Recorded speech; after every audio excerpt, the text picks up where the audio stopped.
নামাজি বান্দার মরণ হবে জান্নাতি মরণ, আর বেনামাজির মরণ হবে বড় ভয়ঙ্কর। আমার দিকে তাকান সবাই। বেনামাজি বান্দা শুয়ে আছে ঘরে, এমনি টিভি দেখছে, ব্লু ফিল্ম দেখছে, শুয়ে আছে। হঠাৎ করে সে দেখবে একজন মানুষ আমার সামনে দাঁড়িয়ে আছে, পা আছে জমিনে, মাথা আছে আকাশ বরাবর, বিশাল লম্বা, আর তার দেহের পোশাক হচ্ছে কালো কুৎসিত পোশাক।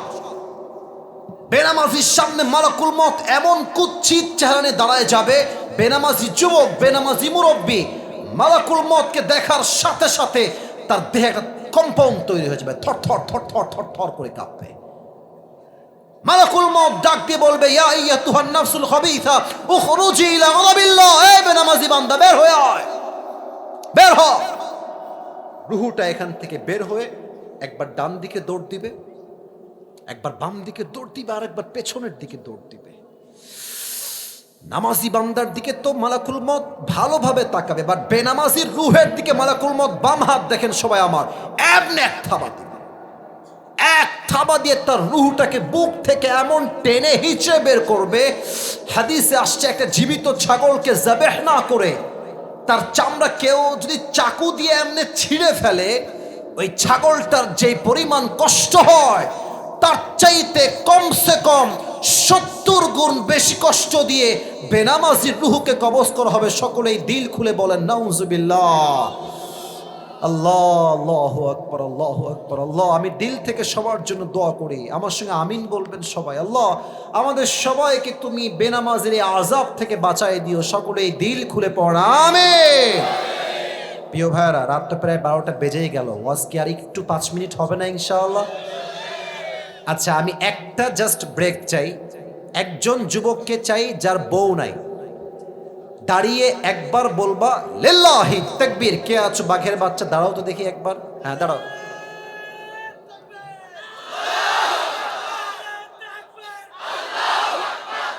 তোমার বিয়ে মোটামুটি কনফার্ম।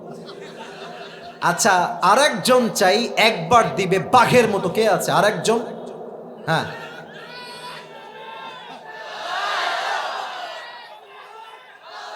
আচ্ছা আচ্ছা থামেন। ওই যে ওই ভাই দিবে, ওই ভাই, ওই যে ওই ভাই, ওই ভাই। হ্যাঁ ভাই, এবার দেন, এবার আপনি দেন।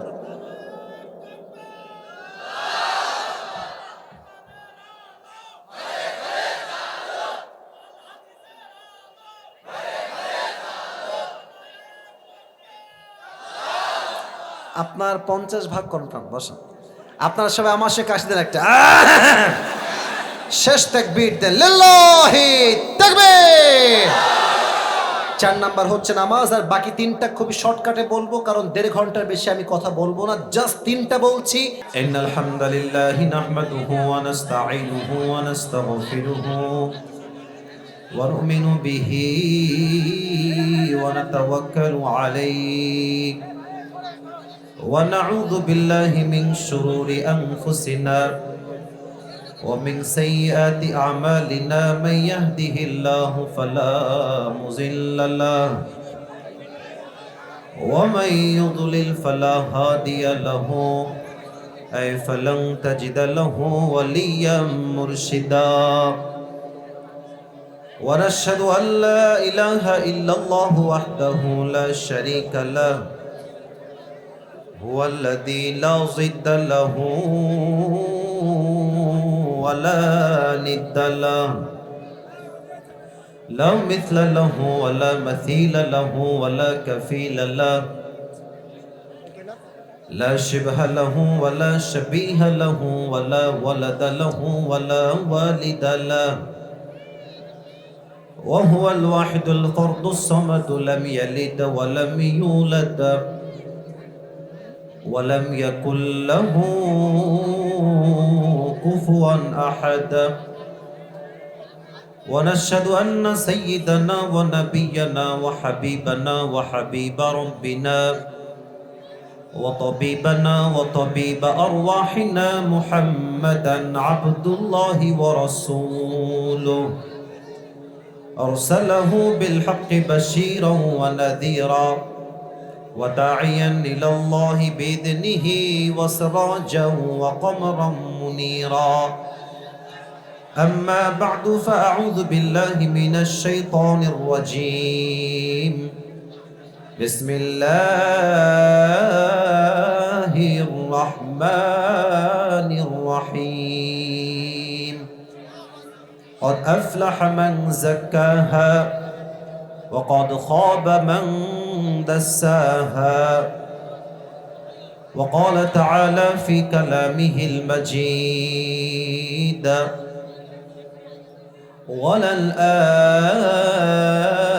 وللآخرة خير لك من الأولى وقال تعالى في كلامه المجيد وقضى ربك ألا تعبدوا إلا إياه وبالوالدين إحسانا إما يبلغن عندك الكبر أحدهما أو كلاهما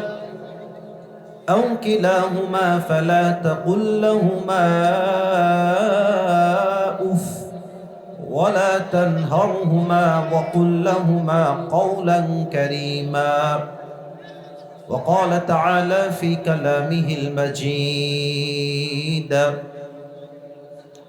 الذين إن مكناهم في الأرض أقاموا الصلاة وآتوا الزكاة وأمروا بالمعروف ونهوا عن المنكر ولله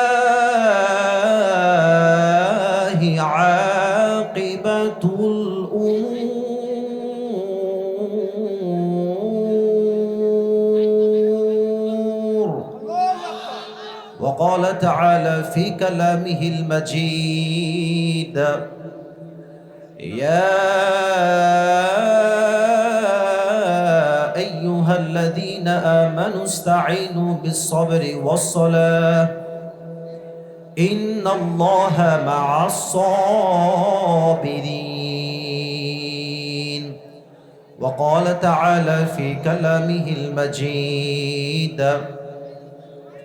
يا أيها الذين آمنوا اصبروا وصابروا ورابطوا واتقوا الله لعلكم تفلحون وقال تعالى في كلامه المجيد قل إن كنتم تحبون الله فاتبعوني يحببكم الله ويغفر لكم ذنوبكم والله غفور رحيم وقال تعالى في كلامه المجيد قل يا عبادي الذين أسرفوا على أنفسهم لا تقنطوا من رحمة الله إن الله يغفر الذنوب جميعا إنه هو الغفور الرحيم وقال رسول الله صلى الله عليه وسلم بلغوا عني ولو آية وقال رسول الله صلى الله عليه وسلم أول ما يحاسب به العبد يوم القيامة الصلاة أو كما قال عليه الصلاة والسلام إن الله وملائكته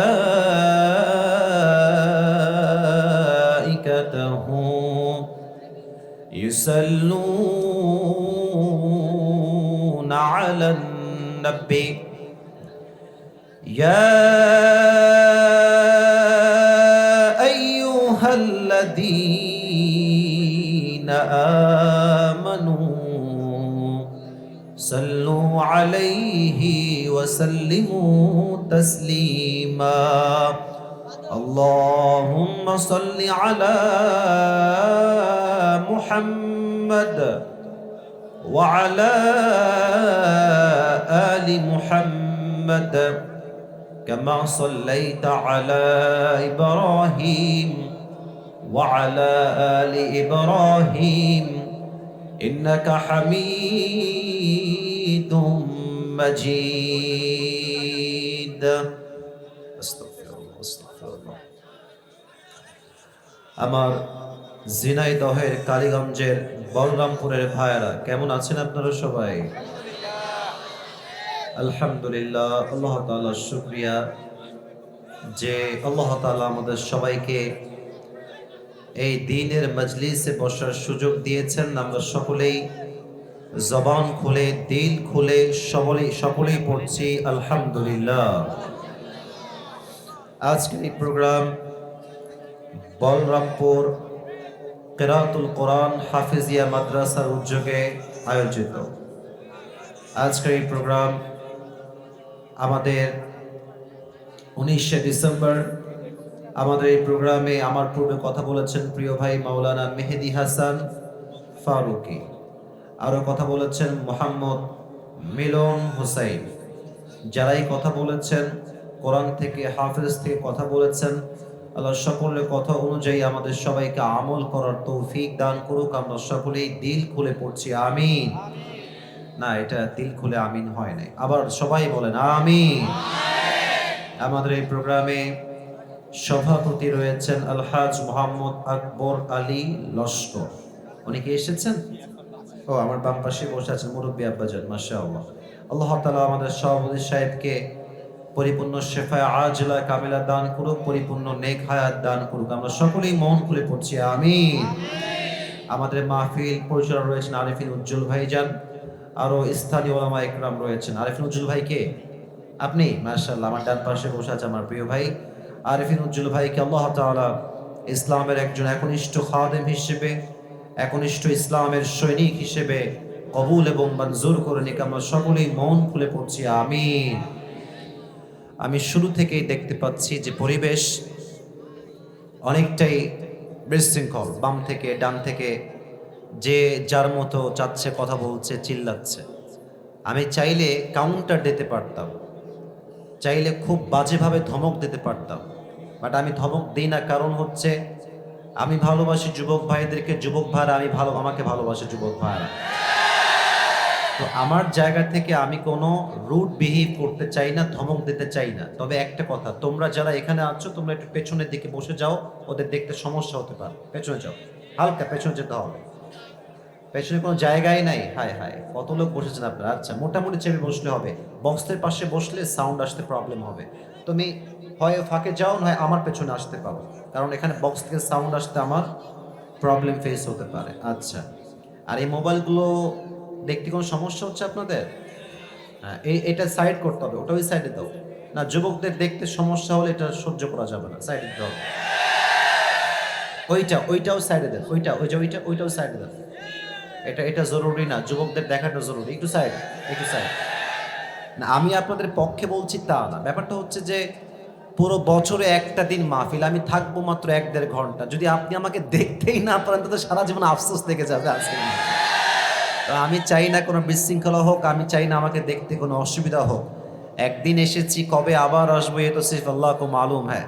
তো আমরা চাই আজকের মাহফিলটা আসছিও ভালোবাসা নিয়ে বিদায় নিব আমরা সবাই। বলেন সবাই ইনশাআল্লাহ। আমার যুবক ভাইরা কেমন আছেন আপনারা সবাই? আলহামদুলিল্লাহ। আপনারা সবাই একবার ডানে বামে তাকান, সবাই তাকান। আচ্ছা, এবার আমার দিকে তাকান। আমি যা বুঝতে পারতেছি আজকের মাহফিলের সিচুয়েশন, আমার যে অবজারভেশন, আমার যেই পর্যবেক্ষণ আমাকে বলছে যে আজকের মাহফিলে যত অডিয়েন্স এসেছে, if I am not making any mistake, যদি আমার কোনো ভুল না হয়, 90 ভাগ নয় 95% যুবক ভাইরা আজকে মাহফিলে এসেছে। মাশাআল্লাহ। ইসলামের বিজয় যে সুনিশ্চিত, ইসলামের বিজয়কে রুখে দেওয়ার সাধ্য যে কারো নাই, আজকে ঝিনাইদহের মাটিতে যুবক ভাইরা তার চাক্ষুষ প্রমাণ। যুবক ভাইরা, আমরা আগে যখনই কোনো হক কথা বলতাম আমাদেরকে ট্যাগ দেওয়া হতো রাজাকার, জঙ্গিবাদ, মৌলবাদ। তো যদি কোনো বাপের বেটা থাকেন এখন আসেন, খেলা হবে। মিয়া, আমাদেরকে জঙ্গিবাদ বলে এখন একবার গালি দিলে পিঠের চামড়া একটাও থাকবে না যুবক ভাই। The time has totally changed. সময় পরিবর্তন হয়েছে। আমরা দেখেছি আগে বাবার পক্ষে বললেই হুজুর খুব ভালো, বাবার বিপক্ষে গেলেই হুজুর খারাপ। হ্যাঁ, আর আমার একটা কথা স্পষ্ট, ওনার বাবার বিচার যদি এত বছর পরে হয়, হত্যার বিচারটা, তাহলে আমাদেরকে এটা স্পষ্ট ভাষায় বলতে হবে, গত 16 বছরে যত জুলুম নির্বিচার হয়েছে, আমার যত ভাইদেরকে গুম করা হয়েছে, হত্যা করা হয়েছে, প্রত্যেকটা তালিকা করে করে বিচার করা দরকার যুবক ভাই। আমরা এই দেশে ইনসাফ ভিত্তিক রাষ্ট্র চাই। তবে হ্যাঁ, কিছু কথা আপনাদের সবাইকে জিজ্ঞেস করতে চাই। যদি ইমানের জোর থাকে বলবেন, যদি ইমানটা খুবই দুর্বল হয় কথা বলবেন না। বলেন সবাই, আজকের মাহফিলে কথা শুনতে কোনো ভয় লাগছে আপনার? আমরা ঝিনাইদহের সন্তান, আমরা কাপুরুষের সন্তান নই, আমরা সব বীর পুরুষের সন্তান। আমাদের কথা একটা। আল্লামা দেলোয়ার হোসেন সাইদি হুজুরের নাম শুনছেন না আপনারা সবাই? হুজুর বলতেন যে বিড়ালের মতো 500 বছর বেঁচে থাকার কোনো দাম নাই, সিংহের মতো 1 ঘন্টা গর্জন দিয়ে আমরা বাঁচতে চাই। আমি আজ খুব তিতা সত্য কথা আমার ওয়াজের ভূমিকায় বলবো। অনেকের হজম করতে একটু কষ্ট হবে, তাই আগে একটু ঢোক গিলে না, পরে গিয়ে যেন বললেন না যে আসিফ হুজুর খুব লোকটা সুবিধার না। আসলে কথা হচ্ছে, হক কথা বরদাস্ত করার মতো যোগ্যতা সবার থাকে না। আমি কিছু তিতা হক কথা বলছি। প্রথম কথা, এখানে এই কথা বলে কেউ ওখানে না, হাসি না, একদম হাসি না। না, ঝিনাইদহের মানুষ ভালোবাসার জায়গা ভালোবাসা, আদবের জায়গা আদব। এটা মাছের বাজারের তাফসীর প্রোগ্রাম। আপনি ইচ্ছা মতো ওখান থেকে যে কেউ ডাকতে পারবেন না, প্লিজ বোঝার চেষ্টা করেন। এখানে অনেক মিডিয়া আছে, এটা কালকে বদনাম হয়ে যাবে, মেহেরবানি করে। আমি আপনার পায়ে হাত রাখলাম, যান, এর চেয়ে বড় বিনয়ী আমি আর হতে পারছি না। পায়ে হাত রাখলাম, কিপ কোয়াইট, একদম চুপ থাকেন। আমি যা বলি মনোযোগ দিয়ে শোনেন। 1 নাম্বার কথা, এখানে অনেক দলের ভাই থাকতে পারেন, অনেক দলের লোক, যে কোনো দলের লোক হতে পারেন। আমি আসিফের কিছু কথা আছে, এটা হচ্ছে আমার ব্যক্তিগত চিন্তা। I hope you will go to agree, আপনারও একমত হবেন বলে আমি আশা রাখছি। নাম্বার 1 কথা হচ্ছে, দেশটা আগে স্বাধীন ছিল না, দ্বিতীয়বার দেশটা আমরাই স্বাধীন করেছি, ছাত্র জনতা এটাকে স্বাধীন করেছে। আমরা ঠিকটা আপনি পয়েন্টে বলেন, এখন আপাতত চুপ থাকেন, যে পয়েন্টে বলবেন সেই পয়েন্টে বুঝে বলবেন। আমরা দেখেন, শহীদ আবু সাইদের নাম শুনেছেন না আপনারা সবাই? আচ্ছা বলেন তো, শহীদ আবু সাইদ কি কাউকে আগ বাড়িয়ে গুলি করতে গেছে? এবার কথা বলতে হবে, গুলি করতে গেছে? কাউকে মারতে গেছে? আমাদের স্লোগান ছিল কি, যে আমরা কোটার সংস্কার চাই, that's it and nothing else. এটাই আমরা চাই, এটাই স্লোগান ছিল ফার্স্টে। বাট যখন শহীদ আবু সাইদের বুকে গুলি চালানো হলো, মনে হলো যে পুরো দেশের প্রত্যেকটা যুবকদের হৃদয় গুলি চালানো হয়েছে, যুবক ভাই। তখন ছাত্র জনতা আর ঠিক থাকতে পারে নাই, তখন স্লোগান হয়েছে একটা, না হয় শহীদ হব, না হয় শহরে থেকে আমার নামাই ছাড়বো, ঠিক কিনা বলেন?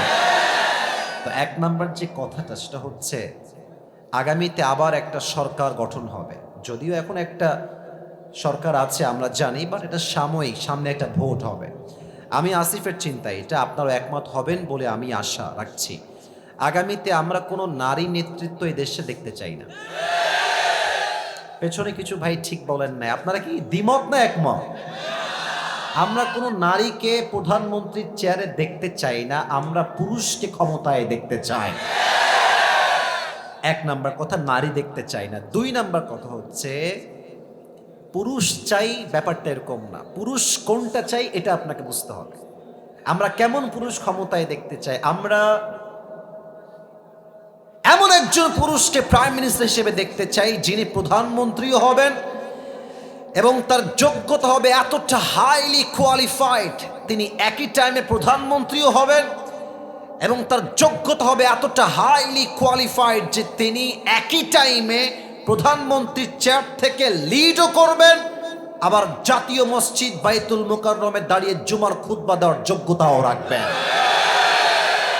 আপনারা কি দ্বিমত না একমত? 3 নাম্বার কথা, এটা বলেই আমি আমার এই কথার টার্মসটা শেষ করে ফেলছি। 3 নাম্বার কথা, শুধু নেতৃত্বের চেয়ারে বসলেই হবে না। ইসলাম যেই বিধানকে প্রতিষ্ঠিত করতে বলেছে সেটাকে প্রতিষ্ঠিত করতে হবে। বাতিল পক্ষ তো রাগ করবেই, আমাদের পাশের দেশ ভারত আমাদের সবচেয়ে বড় শত্রু দেশ যুবক ভাই। আচ্ছা, এদের যে সাংবাদিকগুলো আছে এসবগুলো হকার মনে হয় আমার কাছে। একটা আছে দেখবা, বাংলাদেশ আর থাকবে না। একে দেখলে মনে হয় যে এই বেটা গুলিস্তানে আন্ডারপ্যান্ট বিক্রি করলে বেশি মানাবে যুবক ভাই। আর একে দেখে কেমন যেন আমার হিজড়া মনে হয়। হিজড়া দেখবা কথা বলার আগেও ঢং দেয়, মাঝেও ঢং, শেষেও ঢং। আরো কেমন যে তিরিং বিরিং করে একবার ওই দিকে, আর এমন একটা ভাবে সাংবাদিকতা করে, নিউজ রিপ্রেজেন্ট করে, মনে হয় দ্বিতীয় বিশ্বযুদ্ধ লেগেই গেল। আর কি বলছে, আমি আজকে অভিমান করেছি, আমি কোনো কথা বলবো না। বেটা, বাংলাদেশে তোর বাপের সম্পদ নাকি রে বেটা? এটা হাজার মায়ের ইজ্জতের বিনিময়ে দেশটা আমরা স্বাধীন করেছি না দহের মায়েরা। চট্টগ্রাম নেই বা মামুর বাড়ির আবদার। এই দেশের 1 ইঞ্চি মাটি আমার কলিজার টুকরা মাটি যুবক ভাড়া। এই দেশের 1 ইঞ্চি মাটি ভারতের ডালের কাছে ছাড়া হবে না, ঠিক কিনা বলে? 3 নাম্বার কথা, আল্লাহর হুকুমকে এই জমিনে, আল্লাহর রাজকে এই জমিনে কায়েম করতে হবে। কেমনে করবেন? যত বিচার আছে আল্লাহর কোরআন দিয়ে হবে। কথা একমত না দ্বিমত? আচ্ছা, আমি ছোট্ট একটা এক্সাম্পল দিই, যেহেতু কথা শুরু হয়ে গেছে, কথা না বললেও তো পেটের ভাত হজম হবে না আমাদের। আচ্ছা ভাই, আপনি একটু দাঁড়ান তো। না, ধমক দিব না, ধমক দিব না। ভাইজান, আপনার নাম কি? সজীব ভাই। একটু সবাই দিয়ে তাকান তো। সজীব ভাই, ভাইকে দেখেন। 1 সেকেন্ড দাঁড়ান, আপনি 10 সেকেন্ড দাঁড়ালেই হবে। আমার ভাইয়ের নাম সজীব। ভাইজান, আপনি বসে পড়ান। আচ্ছা, আজকে ভাইকে আমি ওই সাইডে নিয়ে গিয়ে, আপনি উল্টা পাল্টা করছেন ভাবে, তাই না? আপনার হাত ঠ্যাং কেটে ফেলবো আজকে। ঠ্যাং কেটে ফেললাম, কথার কথা, একটা ক্ষোভে সজীব ভাইয়ের ঠ্যাং কেটে ফেললাম। বলুন তো কি কাটলাম? আরে ভাই, ঠ্যাং মানে পা। ঠ্যাং মানে কি? পা। তো কালকে আমাকে জেলখানায় দেওয়া হলো। ঝিনাইদহের যেই বিচারের কাঠগড়া জেলা আদালত, আমার বিরুদ্ধে সিদ্ধান্ত নেওয়া হলো বিচার অনুযায়ী, আমাদের যে সিস্টেম আছে সেই হিসেবে, যে আসিফ হুজুর ঝিনাইদহের কালীগঞ্জের একজন যুবক, তার নাম হচ্ছে সজীব, তার পা কেটে ফেলেছে। এখন আমাদের দেশের যেই তথাকথিত নিয়ম আছে সেই অনুযায়ী আমাকে দণ্ড দেওয়া হলো, যে আসিফ হুজুরের 1 লাখ টাকা জরিমানা দেওয়া হলো, আর 1 বছরের জেল। For an example, it is just an example and nothing else, just উদাহরণ দিচ্ছি। 1 বছরের জেল আর কয় লাখ টাকা জরিমানা? আরে ভাই, সবাই বলেন, সবাই, কয় লাখ টাকা জরিমানা? 1 লাখ। আচ্ছা, কোনো একটা জিনিসের ওজন ঠিক আছে কিনা এটার জন্য আমরা একটা জিনিস দিয়ে মাপ দিই, এটার নাম কি? পাল্লা। কথা না বললে কারে ওয়াজ করি? কি পাল্লা? দাড়ি পাল্লা। তো মিজানকে আপনি নেন, দাড়ি পাল্লাকে ওঠান, ডান পা, ওর যে পাটা আমি কেটেছি ওর পাটা আপনি দাড়ি পাল্লার ডান দিকে দেন। আর আমাকে যে 1 লাখ টাকা জরিমানা করা হয়েছে, 1 লাখ টাকা নেন, আর 1 বছরের জেল বাম দাড়ি পাল্লায় রাখেন। তাহলে এদিকে সজীবের ডান পা, আর এদিকে আমি আসিফ হুজুরের 1 লাখ টাকা আর 1 বছরের জেল। টান দেন তো, সমান সমান হবে? সমান সমান হবে? হবে না। আচ্ছা, আপনি আরো বাড়ায় দেন, জরিমানা আপনি দেন 2 লাখ টাকা, আর এদিকে আপনি দেন মনে করেন যে আরো 2 বছরের জেল। সমান সমান হবে? যদি কোরআন দিয়ে রাজ কায়েম হয়, কোরআন কি বলছে? চোখের বদলে চোখ, নাকের বদলে নাক, কানের বদলে কান, ঠোঁটের বদলে ঠোঁট, ঠ্যাঙের বদলে ঠ্যাং, জানের বদলে জান। ওর ঠ্যাং যে আমি কেটে ফেলেছি, ওর ঠ্যাংটা ডান পাল্লায় দেন, আর আমার ঠ্যাংটাও কেটে ফেলেন, বাম পাল্লায় দেন, টান দেন, দেখবেন সমান সমান হয়ে গেছে। তাহলে এই দেশে যদি আপনি ইসলামের রাজ কায়েম করেন, কোরআনের রাজ কায়েম করেন, পুরো দেশটাই সোনার দেশ হয়ে যাবে। আমার 2 বছর আগে আল্লাহ তাআলা আমাকে ওমরাহ করার একটা সুযোগ দিয়েছেন, আলহামদুলিল্লাহ। আমি নবীজির রওজায় গিয়েছি, মক্কায় গিয়েছি, মদিনা আমি ভিজিট করেছি। তো আমার এখনো মনে আছে, মদিনায় যখন আমি গেলাম ফর দ্য ফার্স্ট টাইম, তখন বাজে রাত 2টা বা 3টা। আমি এয়ারপোর্টে ল্যান্ড করেই মদিনায় চলে আসছি নবীজির রওজার সামনে। এই সোনামণি, বসো বসো বসো। এ নতুন নাকি রে? এখনো যাইতেছে। বস রে, বসো। না না না, যাও যাবে না, বসো। ওয়াশরুম সব পরে হবে, বসো। ওকে ধরে বসাও। না না না, এত সোজা? আরে বাড়ি কোথায় রে? আর বাড়ি কোনে ভাই? বসো ভাই, ওনে বসো ভাই। কোনে যাওয়া যাবে না ভাই, বসো। সবাই একটা কাশি দেন। কি সাহস রে, তাফসীর শুরু করলাম না উঠে যাচ্ছে রে। সবাই একটা তাকবীর দেন, লিল্লাহি তাকবীর। তো আমি যখন নবীজির রওজার সামনে ঘুমালাম, দ্বিতীয় দিন বাদ এশার ঘুমায় গেলাম, এশার নামাজ পড়ে। তো আমার আইফোন, আমার অ্যান্ড্রয়েড ফোন, আমার মানি ব্যাগ, আমার রিয়াল, পাসপোর্ট সব আমার বুকের ডান পাশে আমি রাখলাম। ওপেনলি ঘুমায় গেলাম নবীজির ঠিক রওজার সামনে। আইফোন রাখা, অ্যান্ড্রয়েড ফোন রাখা, টাকা রাখা, রিয়াল রাখা, বাংলাদেশি টাকাও সেখানে ছিল, মানি ব্যাগ ছিল, পাসপোর্ট সব ওখানে রাখা আমার। তা আমি ঘুমালাম ঠিক এশার নামাজের পরে। ভেবেছিলাম তাহাজ্জুদ পড়বো উঠে, বাট এত শান্তির ঘুম নবীজির রওজার সামনে এসেছে, আমার ওই ফজর আজানের সময়ই ঘুম ভেঙেছে। তো আমি যখন ঘুম থেকে উঠে ঠাস করে উঠছে লাফ দিয়ে, তো দেখছি যে আমার আইফোন যেখানে ছিল ওখানেই আছে, টাকা টাকার জায়গায় আছে, ওয়ালেট ওয়ালেটের জায়গায় আছে, রিয়াল রিয়ালের জায়গায় আছে, পাসপোর্ট পাসপোর্টের জায়গাতেই আছে। আমার তখন মনে হলো যে কোথায় আইফোন? আমাদের দেশে আন্ডার প্যান্ট রেখে ঘুমালেও দেখবেন চুরি হয়ে গেছে। তো সৌদি আরবে আল্লাহর কোরআনের সব আইন কায়েম হয় নাই, কিছুটা আইন কায়েম হয়েছে। সৌদি আরবে এই নিয়ম আছে, ওয়াসারিকু ওয়াসারিকাতু ফাকতাউ আইদিয়াহুমা জাযাআম বিমা কাসাবা নাকালাম মিনাল্লাহ। যদি কেউ চুরি করে ফেলে সঙ্গে সঙ্গে cut down his right hand, হাত কেটে ফেলো।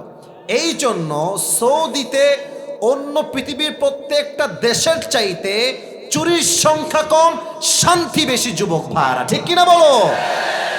কয়েকটা আইন দিয়ে যদি দেশটা এত শান্তি হয়ে যায় কোরআনের আইন দিয়ে, আমার তো বিশ্বাস যদি আগামীকাল এই দেশটা কোরআন দিয়ে চলতে শুরু হয়ে যায়, পুরো দেশের প্রত্যেকটা ইঞ্চি ইঞ্চি মাটি কোরআনের মাটি হয়ে যাবে। জিনাদার ভাইরা, আল্লাহ এই দেশটা আমাদের সবাইকে দেখার তৌফিক দান করে। পড়া আমি না, জোরে বলুন সবাই আমিন।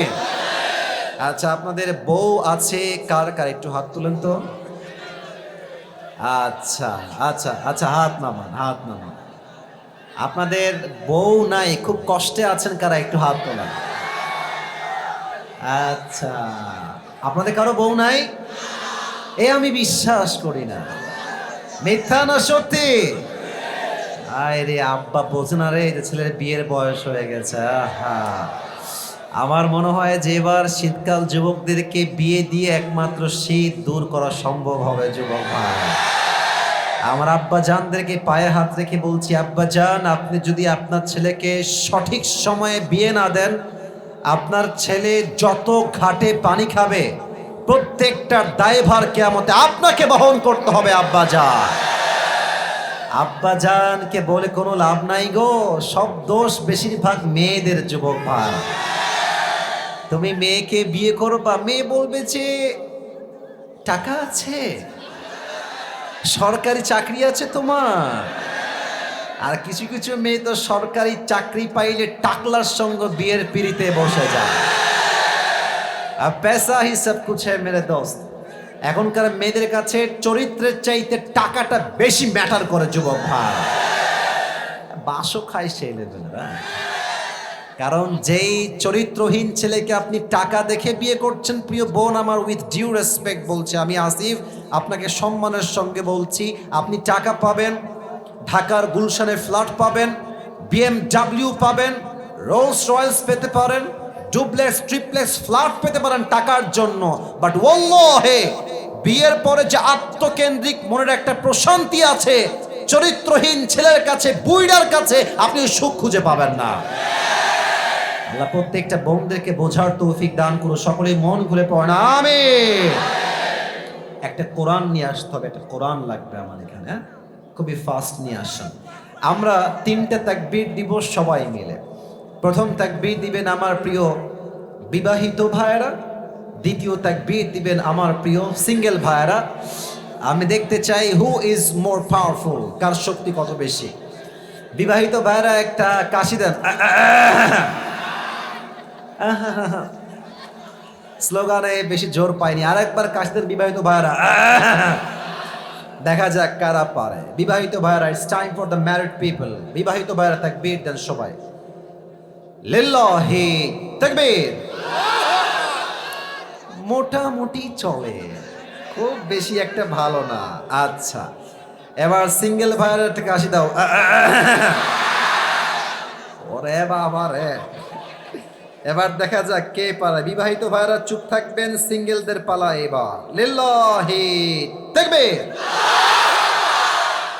বিবাহিত ভাইরা, আই এম সো সরি, আমাকে আপনারা মাফ করে দিবেন, আজকে আমার সিঙ্গেল ভাইরা জিতে গেছে, ঠিক আছে কিনা বলো? আচ্ছা, শেষ তাকবীর দিয়ে মূল ওয়াজের বিষয়ে ফিরে যাব। আমার সবাই মিলে এবার দিবেন, এমন জোরে দিবেন যে আমি আসিফ আমার সবাইকে নিয়ে স্টেজ ভেঙে নিচে পড়ে যাব। সবাই একটা কাশি দেন, লিল্লাহি তাকবীর। ডান হাত লাগবে একদম গায়ের জোর, সমস্ত ঈমান দিয়ে এক করে বলবেন, লিল্লাহি তাকবীর। আল কোরআনের আলো, আল হাদিসের আলো, কোরআন হাদিস যেখানে, আলেম ওলামা যেখানে, যেখানে কালীগঞ্জবাসী যেখানে, আল্লাহ কবুল করুক না। আমি আপনাদের জন্য আজকে একটা गिफ्ट নিয়ে আসছি, নেবেন? हादिया। ये हर किसी को मिलने वाला नहीं है, ये नसीब की बात है, सिर्फ एक इंसान को ये मिलेगा, যে কোনো একজন। এটা আমার একটা টুপি আমি নিয়ে আসছি, এটা আমি যে কোনো একজন যুবককে হাদিয়া দিব। এই কল টুপি কিন্তু আজহারিও পড়ে, একটু ভাব দিলাম একটু বেশি করে, যেন তোমরা আগ্রহী হও। হ্যাঁ, তো এই টুপিটা যে পেতে চান এখন থেকে মনোযোগ বাড়ায় দেন। শর্ত একটা, আমি আসিফ কোরআন থেকে হাদিস থেকে যে বিষয়ে আলোচনা পেশ করব, যদি শেষে গিয়ে কেউ সেই কথাগুলো পয়েন্ট টু পয়েন্ট আমাকে মুখস্থ বলতে পারে, কারণ ওয়াজটা পুরোটা পয়েন্ট ভিত্তিক হবে, 1 2 3 4 5 6 7 এই টাইপের হবে। তো যদি কেউ 7টা পয়েন্ট মুখস্থ করতে পারে, তাকে আমি আসিফ শেষে গিয়ে এই টুপিটা পুরস্কার হিসেবে পরিধান করাই দিব। রাজি আছেন তো সবাই? ইনশাআল্লাহ। আমার ওয়াজ কিন্তু আধা ঘন্টা অলরেডি হয়ে গেছে, বলেন সবাই ইনশাআল্লাহ। শেষ তাকবীর দেন। এই ডানে বারবার সাউন্ড পাচ্ছে, এদিকে সব ঠিকঠাক, আমি আর সাউন্ড ডান থেকে চাচ্ছি না। আচ্ছা, সবাই একটা তাকবীর দেন, লিল্লাহি তাকবীর। আজ আলোচনার সেন্ট্রাল থিম বা সাবজেক্ট ম্যাটার হচ্ছে how can we get closer to Allah সুবহানাহু ওয়া তাআলা। আমরা রবের নিকটবর্তী কাছের বান্দা হব কেমনে? রবের সবচেয়ে প্রিয় বান্দা হতে চাই আমরা কেমনে? কেমনে হব? আমি সবাইকে প্রশ্ন করে উত্তর দেন সবাই। আল্লাহর প্রিয় বান্দা আমরা সবাই হতে চাই কি চাই না? আপনার জবাব বলবে আপনি আসলেই চান কি চান না। বলেন সবাই, চাই কি চাই না? বলেন তো সবাই আমাকে জবান খুলে, আমাদের রব, আমাদের রব, আমাদের সত্তা একজন, আওয়াজ দিয়ে বলেন সবাই, তিনি কে? আল্লাহ আমার রব। বলেন সবাই, আল্লাহ আমার রব। দমে দমে তনু মনে তারি অনুভব, তোমার দুনিয়াতে আমি যেদিকে তাকাই, অথই নিয়ামতে ডুবে আছি সবাই।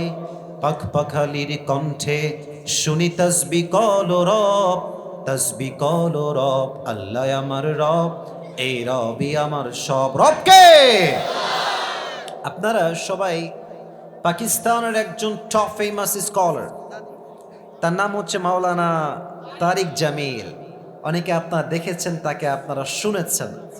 ওনার একটা কথা আমি আসিফের কলিজায় গিয়ে আঘাত লেগেছে, আমি এটাকে লিখে রেখেছিলাম, আজ আমি কোট করার ট্রাই করছি। ফার্স্ট অফ অল এটাকে আমি উর্দু ভাষায় বলবো। ভাই, লোকের জায়গা এমনিতেই নাই, ওখানে এসে আবার ঠাসি করলে হবে? জায়গা নাই তো ভাই।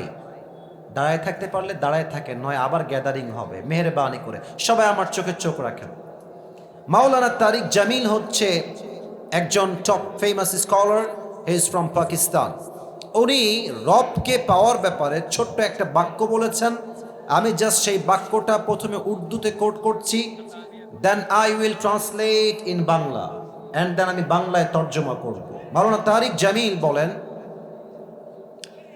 जिसे अल्लाह मिला और दुनिया में उसे कुछ भी ना मिला, फिर भी उसे सब कुछ मिला, और जिसे दुनिया में अल्लाह ना मिला और सब कुछ उसे मिल गया, फिर भी हकीकत में उसे कुछ भी ना मिला। যে আল্লাহকে পেল আর দুনিয়ার কিছুই সে পেল না, তবুও যেন সে সবই পেল। আর যে আল্লাহকে পেল না, দুনিয়াতে টাকা পয়সা বাড়ি গাড়ি স্ট্যাটাস মর্যাদা সব পেল, বাট আল্লাহ না মিলা তো কুছ ভি না মিলা। আল্লাহকে যে পায় নাই, দর হাকিকত বাস্তবে সে কিছুই অর্জন করতে পারে নাই। ঠিক কিনা বলেন? আল্লাহ তাআলা বলেন, ওয়াল্লাযীনা জাহাদু ফীনা লানাহদিয়ান্নাহুম সুবুলানা।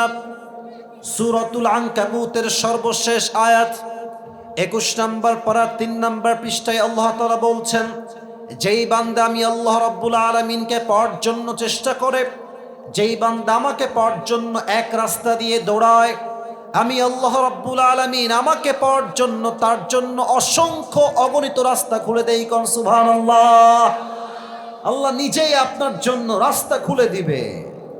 এটার জন্য আমরা আজ 7টা আমলকে কোরআন থেকে হাদিস থেকে হাইলাইট করব। বলেন সবাই কয়টা? একটু জোরে বলেন ভাইরা, বলেন সবাই কয়টা? 7টা। আমি শুরু করছি 1 থেকে। 1 নাম্বার, এখানে কি আছে? হৃদয়। বলেন সবাই এটার নাম কি? প্রথম শর্ত, আল্লাহকে পেতে চান, প্রথম শর্ত এটাকে পরিষ্কার করতে হবে। Clean your heart. قد أفلح من زكاها. Indeed, the successful one is who purifies his heart. আল্লাহর কাছে সবচেয়ে সফল বান্দা হচ্ছে সেই বান্দা যে বান্দা তার আত্মাকে পরিশুদ্ধ করেছে। সুবহানাল্লাহ পড়বেন না সবাই? একটা প্রশ্ন করছি সবাইকে, হয়তো উত্তর সঠিক পাবো আমার আশা আছে। প্রশ্ন আগে বোঝেন, কনসেপ্ট বোঝেন। একজন মানুষ যিনি কোনো নবী নন, সবার চোখ আমার দিকে, মাশাআল্লাহ, অ্যাপ্রিশিয়েট, সবাই আমার দিকে আবার ভালো করে তাকান। একজন লোক যিনি কোনো নবী নন, বাট তার নসিহত, তার ইনস্ট্রাকশন, তার গাইডলাইন, তার উপদেশ তার সন্তানের প্রতি আল্লাহ তাআলার এতটা পছন্দ হয়েছে যে তার নামেই আল্লাহ তাআলা কোরআনে একটা সূরা নাজিল করেছে। ব্যক্তিটার নাম কি কে বলতে পারে? লোকমান। বলেন সবাই নাম কি? লোকমানে হাকিম। লোকমানে হাকিমকে তার মালিক একদিন ডাক দিয়ে বলছে, লোকমান এদিকে আসো, তোমার ব্যাপারে আমি শুনেছি, আমাকে একজন এসে বলেছে যে লোকমান অনেক মেধাবী, অনেক জ্ঞানী, তার উইজডম, তার মেধা অসাধারণ। তো তোমাকে একটা কাজ দিচ্ছি, কাজটা আমাকে করে দাও। বলছে কি কাজ? বলছে কাজটা হচ্ছে তুমি এখন এখান থেকে যাবা, ওয়াদবাহশাতান, একটা বকরি জবাই করবা এবং বকরি জবাই করে বকরির সবচাইতে পবিত্রতম অংশ কেটে আমার কাছে নিয়ে আসবা। বলছে ঠিক আছে মালিক, যা বলবেন তাই করতে আমি প্রস্তুত আছি। এবার লোকমান মালিকের হুকুম শুনে বের হয়ে গিয়েছে, একটা ছাগল ধরেছে, ছাগল ধরে তাকে জবাই করেছে এবং ছাগলের সবচেয়ে পবিত্র অংশ কলিজা কেটে নিয়ে আসছে। বলেন সবাই কি কেটে এনেছে? বলছে মালিক এই নেন ছাগলের সবচেয়ে পবিত্রতম অংশ। মালিক বলছে ওয়াও, মাশাআল্লাহ, you have done amazing, it is appreciated, তুমি যা করেছো ঠিক করেছো, বাট আরেকটা কাজ দিচ্ছি, আবার যাও, ওয়াযবাহশাতান, একটা ছাগল জবাই করো, ওয়াখরিজ মিনহা আখবাসা মুযগাতাইন, এবার ছাগলের পবিত্র অংশ নয় অপবিত্র অংশ কেটে নিয়ে আসো। লোকমান আবার গেছে, জবাই করেছে, আবারও সেই কলিজাই কেটে এনেছে। বলছে মালিক এই নেন ছাগলের সবচেয়ে নাপাক অপবিত্র অংশ। মালিক বলছে ছি ছি, তোমাকে ভেবেছিলাম তুমি অনেক বুদ্ধিমান, তোমার মাথায় ঘিলু আছে, বুদ্ধি আছে, তুমি তো বোকার ঘরের বোকা লোকমান। মালিক কেন আমি বোকা? বলছে তোমাকে বললাম সবচেয়ে পবিত্র অংশ আনো, তাও আনলা কলিজা। বললাম সবচাইতে নাপাক অংশ আনো, তাও আনলা কলিজা। একই অংশ, একই কলিজা, একই টাইমে পবিত্র, আবার একই টাইমে অপবিত্র কেমনে হয় লোকমান? তুমি তো বোকার ঘরের বোকা। লোকমান ডাক দিয়ে বলছে মালিক আমার, আমি কি বোকা না চালাক দ্যাটস এ ডিফারেন্ট ম্যাটার, এটা ভিন্ন বিষয়। তবে সত্য কথা হলো প্রত্যেকটা প্রাণীর দেহে একটা ছোট্ট গোস্তের টুকরা আছে। এই গোস্তের টুকরা পবিত্র হলে পুরো দেহটাই পবিত্র হয়, আর এই গোস্তের টুকরা নাপাক হয়ে গেলে পুরো দেহটাই নষ্ট হয়ে যায়। আলা ওয়াহিয়াল কলব, এটার নামই হচ্ছে মানুষের আত্মা, এটার নামই হচ্ছে মানুষের হৃদয়। ঠিক কিনা বলে? তবে একটা নতুন ইনফরমেশন দিচ্ছি সবাইকে, আমাদের এই আত্মাটা 3 প্রকার। বলেন সবাই হাত তুলে, কয় প্রকার? মুরব্বীরা আমাকে অনেক অনেক মনোযোগ দিয়ে শুনছেন, খুব ভালো লাগলো বিষয়টা দেখতে। বলেন তো আমাদের এই হৃদয় বা আত্মা কয় প্রকার? হাত নামান। 1, আমি বলবো আপনারা আমার সঙ্গে বলবেন। 1 হচ্ছে সুস্থ। 1 নাম্বার, এই বামের সাউন্ড নাই কেন ভাইয়ারা? 1 নাম্বার সুস্থ। দেখেন আপনারটা কোনটা হয়, একটু মিলায় না। 1 হচ্ছে সুস্থ, 2 হচ্ছে অসুস্থ, 2 কি? 3 হচ্ছে মৃত। সুস্থ আত্মাকে ফালইয়াউমা লা ইয়ানফাউ মালু ওয়ালা বানুন ইল্লা মান আতাল্লাহা বিকলবিন সালিম। সুস্থ আত্মা সেই আত্মা যেই হৃদয়ে হিংসা নাই, বিদ্বেষ নাই। কিয়ামতের কঠিন দিনে মানুষের ধন, ওয়েলথ, স্ট্যাটাস, টাকা পয়সা, গাড়ি বাড়ি, নাথিং উইল ওয়ার্ক দেয়ার, কোনো কিছুই কাজে আসবে না।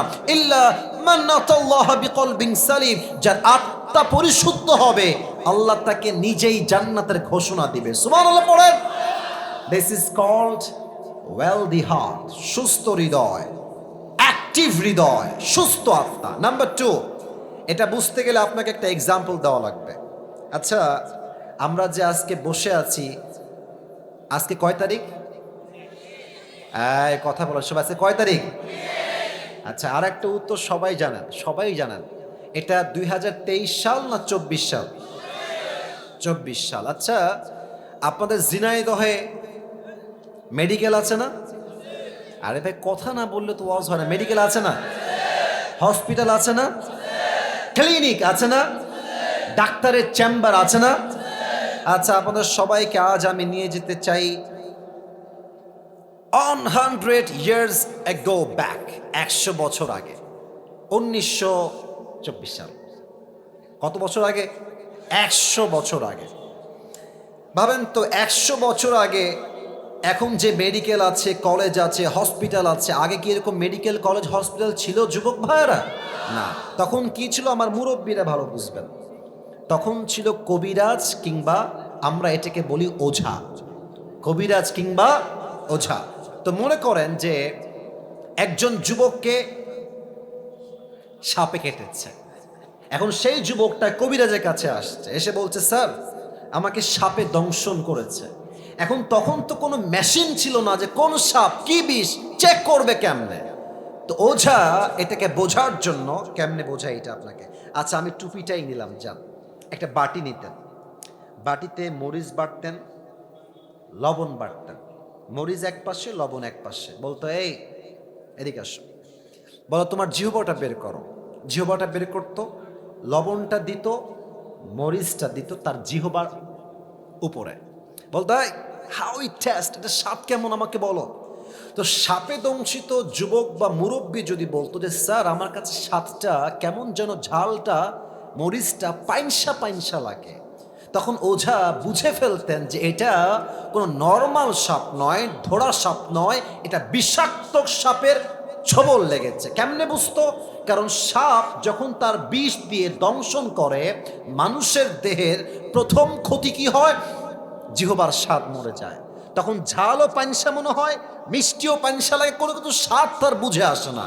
এক্স্যাক্টলি মানুষের জীবনের সবচাইতে বিষাক্ত সাপের নাম হচ্ছে শয়তান, আর তার বিষের নাম হচ্ছে ওয়াসওয়াসা। মানুষ যখন শয়তানের ওয়াসওয়াসায় পড়ে যায়। সাপে কাটলে যেমন জিহবার স্বাদ মরে যায়, শয়তানের ওয়াসওয়াসায় পড়লে ইমানের স্বাদ মরে যায়। তখন কি হয়? বোরকা পড়তেও ভাল লাগে, পার্কে গিয়ে প্রেম করতেও ভাল লাগে। তখন কি হয়? তখন দাড়ি রাখতেও ভাল লাগে, জুব্বা পড়তেও ভাল লাগে, মসজিদের সভাপতি হতেও ভাল লাগে, সুদের ব্যবসা করতেও ভাল লাগে। অসুস্থ আত্মা তখন ভালো কোনটা খারাপ কোনটা আর বুঝে আসে না। কথা বোঝেন না মনে হয় আপনারা। আমি আবরারুল হক আসিফ, আমার যদি ওয়াজ করতেও ভাল লাগে, আবার যদি আমার সুদ খাইতেও ভাল লাগে, ঘুষ খাইতেও ভাল লাগে, আমাকে বুঝতে হবে আমার আত্মা সুস্থ আত্মা নয়, আমার আত্মা অসুস্থ আত্মা। ঠিক কিনা বলে? আচ্ছা, এটা হচ্ছে অসুস্থ আত্মা। আর থার্ডটা খুবই ডেঞ্জারাস। এটা বলতে গেলে আমার নিজের মধ্যেই কম্পন তৈরি হয়ে যায়। আমি আপনাকে কি বলবো?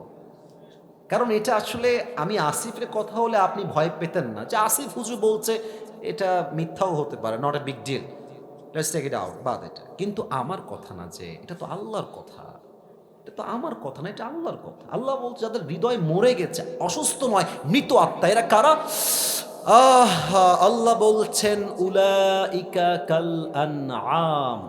এতটুকুই শেষ নয়, বাল হুম আল্লাহ, আল্লাহ বলছে এরা কুকুরের চাইতে খারাপ। আপনি আমি কুকুরের চাইতে খারাপ, আল্লাহ বলছে। আচ্ছা বলেন এবার, এই পৃথিবীতে সবচেয়ে সৃষ্টির সেরা জীব কারা? আমি শুনি না, বলেন সবাই কারা? আমরা হলাম আশরাফুল মাখলুকাত, বেস্ট অফ দ্য বেস্ট। সেরার সেরা হচ্ছে মানুষ। আবার এই মানুষকেই আল্লাহ তাআলা বললেন তোমরা কুকুরের চাইতে খারাপ। এই ব্যাখ্যাটা আমার তাফসীরটা প্রথমে বুঝে আসে নাই। তো আমি সেই দিন ঢাকায় যাচ্ছিলাম, আমার ঢাকায় একটা কাজ ছিল জরুরি।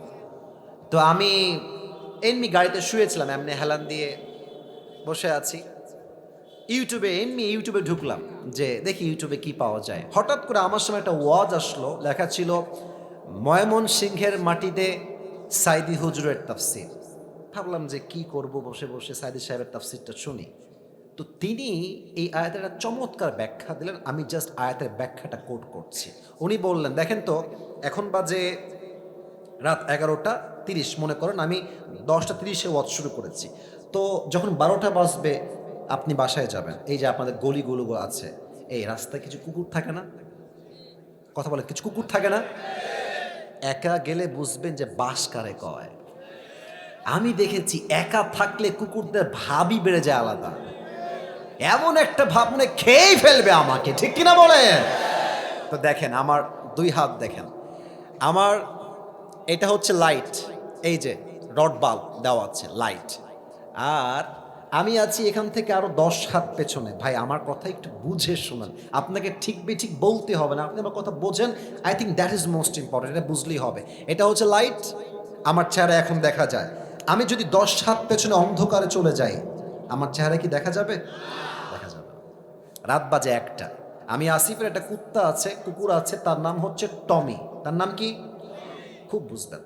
তা আমি 10 হাত দূরে আছি, রাত বাজে 1টা, আমার বাড়ি হচ্ছে গেট এখানে। তো টমি দেখছে যে someone is coming from outside, রাত বাজে 1টা, কেউ মনে হয় দূর থেকে বাসার দিকে আসছে। টমি ভাববে হয়তো চোর আসছে, খেউ খেউ খেউ খেউ খেউ শুরু করে দিবে।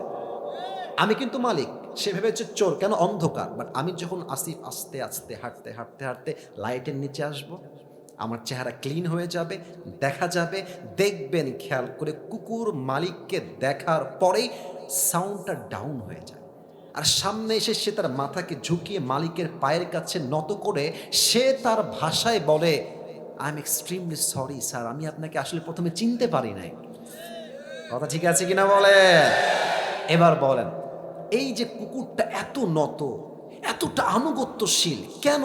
আপনি জাস্ট তাকে একটা পাউরুটি দিয়েছেন, অথবা পানি দিয়েছেন, অথবা কখনো সে খুব ক্লান্ত ছিল, একটা আপনি শীতকালে একটা বস্তা দিয়েছেন, এতটুকুই তো।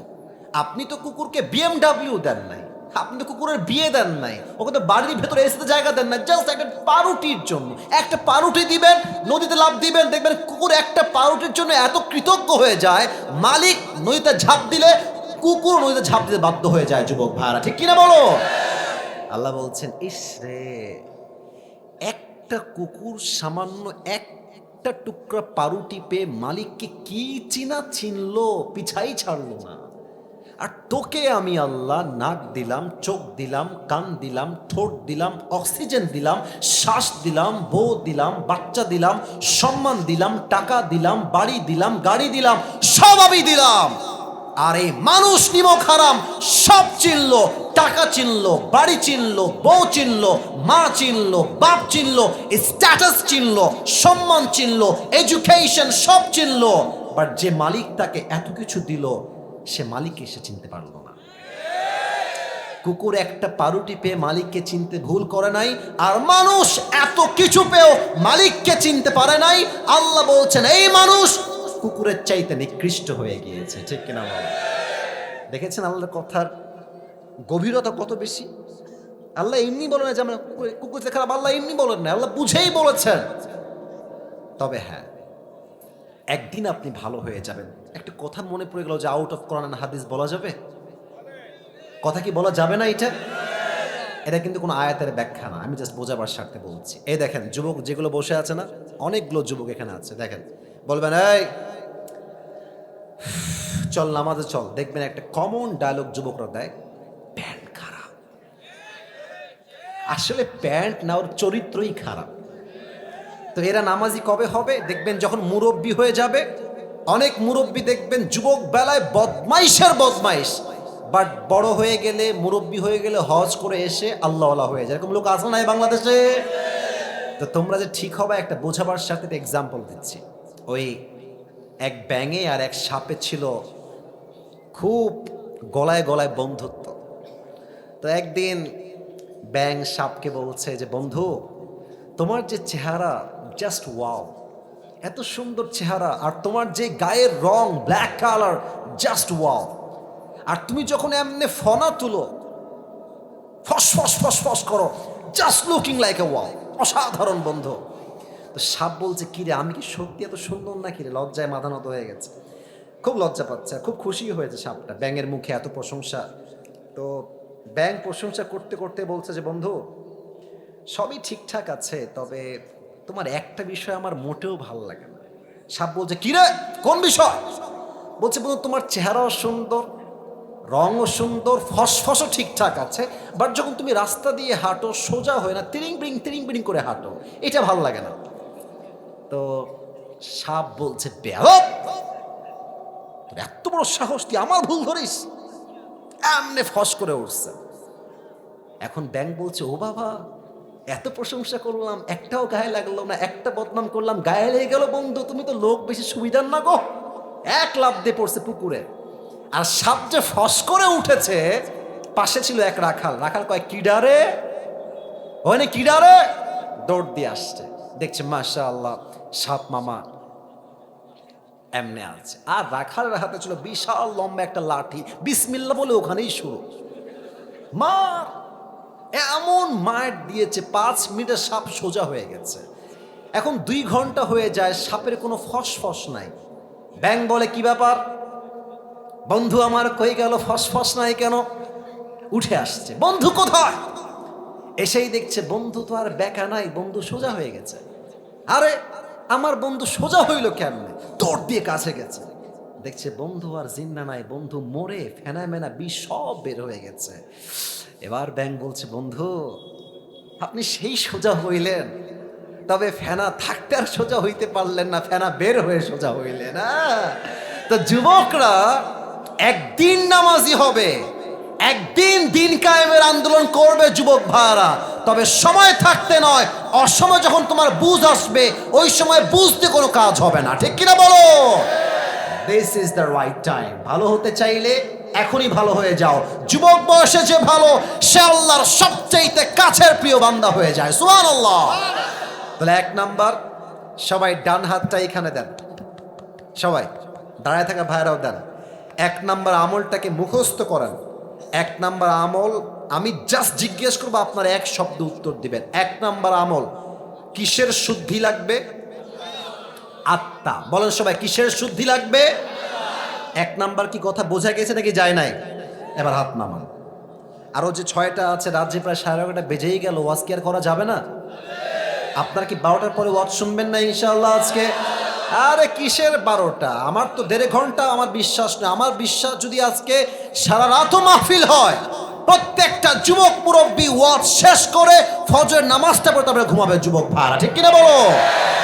1 নাম্বার আত্মার পরিশুদ্ধি, 2 নাম্বার বড় মারাত্মক, এটা যে বুঝবে সে অনেক কিছু বুঝে যাবে। 2 নাম্বার হচ্ছে আল্লাহ রসুলের ভালোবাসা লাগবে।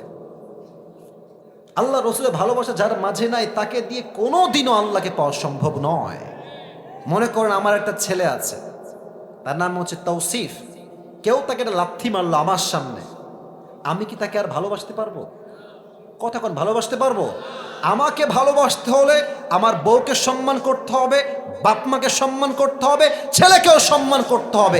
যে তাদেরকে ভালোবাসতে পারবে সেই তো আমার ভালোবাসা পাওয়ার যোগ্যতা রাখে, ঠিক কিনা বলে? নবীর ভালোবাসার এক্সাম্পল দেখেন তো আমার মুখে এইটা লম্বা লম্বা কি, ওই যে ভাইয়েরা কথা কয় না, বলেন সবাই নাম কি? আচ্ছা আপনারা সবাই আমাকে বলেন তো, দাড়ি রেখে আমাকে কি কোনোভাবে আনস্মার্ট বা খ্যাত লাগতেছে? একদম না, রাইট।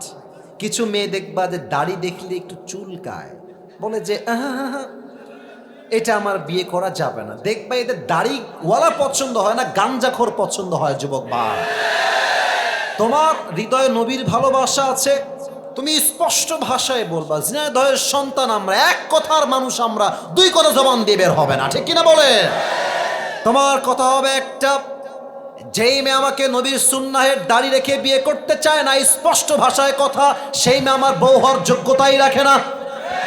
আর যেই মেয়ে আমাকে দাড়ির জন্য বিয়ে করতে চায় সেই মেয়ে আমার বউ হওয়ার যোগ্যতা রাখে, ঠিক কিনা বলে? বলেন তো আমার নবীর মুখে দাড়ি ছিল কি ছিল না? আমার নবীর মতো সুন্দর এই তল্লার দিল কেউ আর হতে পারে?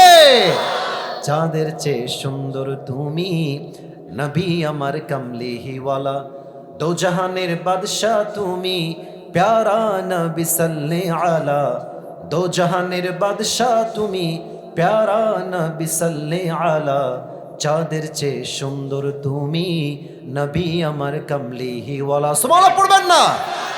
2 নাম্বার নবীর ভালোবাসা লাগবে। 3 নাম্বার বাপ মায়ের দোয়া লাগবে।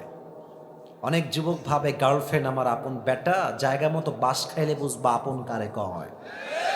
মেয়েরা প্রেম করার সময় প্রেম করে একটার লগে, বিয়ে করে আর একটার লগে, আর বিপদে পড়লে বুঝবা বাপ মা ছাড়া পৃথিবীতে আপন বলতে আর কেউ নাই যুবক ভাড়া। আমি আসিফকে দেখো, তোমাদের কাছে তো অ্যান্ড্রয়েড ফোন সবার আছে, আমি তো এখন দামি দামি ফোন চালাই, আমার কাছে তো একটা সময় কিছুই ছিল না।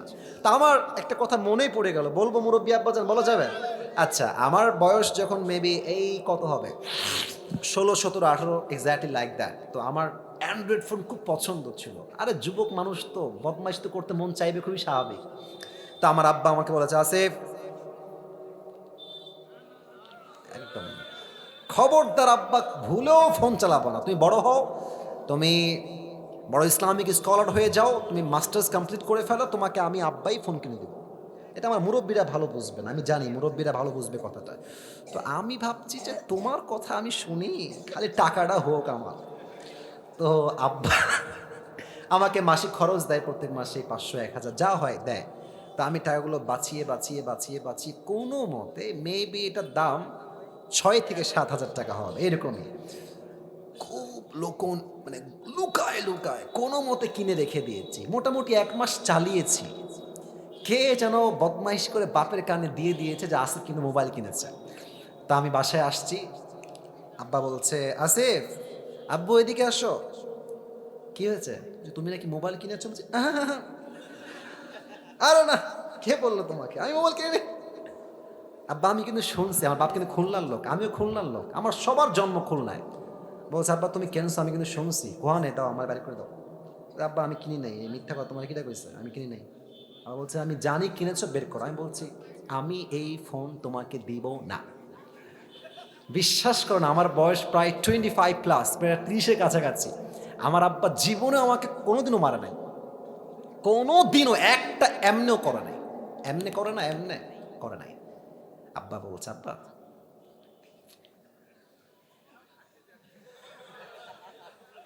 আব্বা বলে দাও, আমি বলি হবে না। আব্বা লাস্ট বার বলছে আসিফ শোনো, তুমি 1 নাম্বার ছাত্র, তুমি অলওয়েজ ফার্স্ট হও। তুমি যদি মোবাইল ফোনটা ইউজ করো তুমি কিন্তু সেকেন্ড হয়ে যাবে আব্বা। ফার্স্ট যদি থাকতে চাও please give me the phone, দিয়ে দাও। আমি একদম নাচুর না, আমি দিব না। আমি বাড়ি থেকে বের হয়ে বাইরে চলে আসছি অজুখানা। আমার বাসা হচ্ছে মসজিদ, এইটা বাসা অ্যাটাচড। আমার আব্বা মসজিদের খতিব। তো আমার আব্বা বাড়ি থেকে বাইরে চলে আসছে, আব্বা মোবাইলটা দাও, চলো আমরা একসঙ্গে খানা খাই। মোবাইল কিন্তু আমার পকেটেই আছে। আমি বলছি নাই, দাও দাও, দিব না। এই যে দিব না, মার এমন মার দিয়েছে, আমি একটা থাপড়ে উল্টে পড়ে গেছি। আমাকে থাপড়াইতে থাপড়াইতে বাড়িতে নিয়ে গেছে। এই চল। আমি তো টের পাচ্ছি না কিরে হইল কি আমার সাথে এটা, কারণ জীবনে মায়ের খাই নাই, তো এই প্রথম মায়ের খাইতেছে জীবনে। মারতে মারতে বাড়ি পর্যন্ত আমাকে নিয়ে গেছে। বিশ্বাস করেন, এটা আমি মজার জন্য মোটেও বলছি না, তোমাদের শিক্ষা আছে এখানে। তো আমাকে যখন আব্বা মেরেছে, আমি প্রায় 1 মাস কোনো কথা নাই। আব্বাকে দেখলে 14 মাইল দূরে, আব্বাকে দেখলে 10 হাত দূরে, কোনো কথাই নাই। মা বলে কথা বল, তোর বাপ আমাকে মেরেছে কেন, আমি কথা বলবো না। বিশ্বাস করেন, ওই সময় বাপকে ভেবেছি বাপ আমার শত্রু, কেন মারলো আমাকে, শত্রু মনে হয়েছে। বাট এখন বুঝি আমার বাপ ওই দিন আমাকে না পিটাইলে আমি আজকের আসিফ আসিফ হুজুর হইতে পারতাম না, ঠিক কিনা বাবা? তা বাপ যে তোমাকে মারে, মা যে তোমার ধমক দেয়, তুই কই গেছিলি, বাড়িতে কেন দেরি করে আসলি, রাত বাজে 1টা, তুই দেরি করলি কেন? বাপ মাকে শত্রু ভাইব না, মাথায় রাখবা। বাপ মা ধমক দেয় বিধায় তো আমরা মানুষের মতো মানুষ হতে পারি, ঠিক কিনা বলো? আব্বা আমার দোয়া লাগবে। তো আমার অভাব ছিল কি লেভেলের, আমি চাকরি করতাম 3,000 টাকার, মাত্র 3,000 টাকা। আমি যে বাইকে তেল ভরবো ওই টাকাও আমার কাছে ছিল না।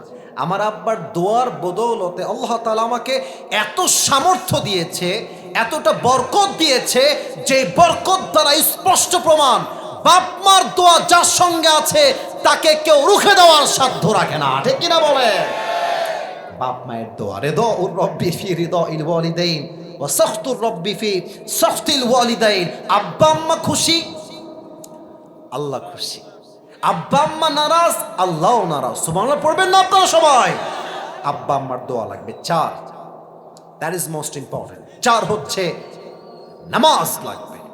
আপনারা সবাই মিজানুর রহমান আজহারের নাম শুনছেন না? আপনাদের যশোর তো চেনেন সবাই। আমাদের যশোরে কিন্তু আজহারি সাহেব এই জানুয়ারি 3 তারিখে হয়তো বা আসবে, 4 তারিখে। আপনাদের যারা ঝিনাইদহের আছেন আপনারা যাবেন ইনশাআল্লাহ। এবং আমার তো বিশ্বাস পুরো যশোরের মাটিটা একটা জনসমুদ্রে পরিণত হয়ে যাবে যুবক ভাইরা। তবে হ্যাঁ, আপনারা ঝিনাইদহের মানুষ, কুষ্টিয়া, এদিকে আপনার চুয়াডাঙ্গা, এদিকে যশোর, এদিকে খুলনা। আমি যেহেতু খুলনার সন্তান, এটা আমার কেমন যেন ফিল হয়, যেহেতু আমি খুলনার ছেলে আর খুলনার মাঝেই ঝিনাইদহ পড়ে, যদি আমি খুলনার সন্তান হই আমি তো ঝিনাইদহের সন্তান যুবক ভাইরা। তো আজহারি সাহেব আসবেন। আজহারি সাহেবের নাম নিয়েছি এটা কোনো শো অফ বা টাইম পাস করার জন্য নয়। একটা কথা প্রশ্ন করতে চাই, আজহারি সাহেব একজন নানা ছিলেন, তার নাম হচ্ছে গোলাম সরওয়ার সাইদি হুজুর। দেখছেন না আপনারা, কেউ কেউ দেখেছেন? দেখবেন যে ওনার চাপ দাড়ি আর চশমা, গোল, এত সুন্দর চেহারা। উনি একটা কথা প্রায় বলতেন, নামাজ নাই যার ইমান নাই তার। নামাজ নাই যার মুসলমান হিসেবে পরিচয় দেওয়ার কোন অধিকার তার নাই যুবক ভাইরা, ঠিক কিনা বলো? বলেন তো আমাদের ইসলামের দ্বিতীয় খলিফা নাম কি? ওমরে ফারুক। এবার বলেন সবাই, ইসলামের দ্বিতীয় খলিফার নাম কি? ওমরে ফারুক। ছোট্ট একটা হাদিস বলছি, কেউ ডান বাম হয়ে উঠে যাবেন না, আপনারা স্টিল বসে আছেন। এটাই প্রমাণ ঝিনাইদহের মানুষ আমরা কোরআনকে কলিজার থেকে ভালোবাসি, ঠিক কিনা বলে? ওমরের কাছে একজন যুবক আসছে, তার নাম হচ্ছে আবু লুলু আল মাজুসি।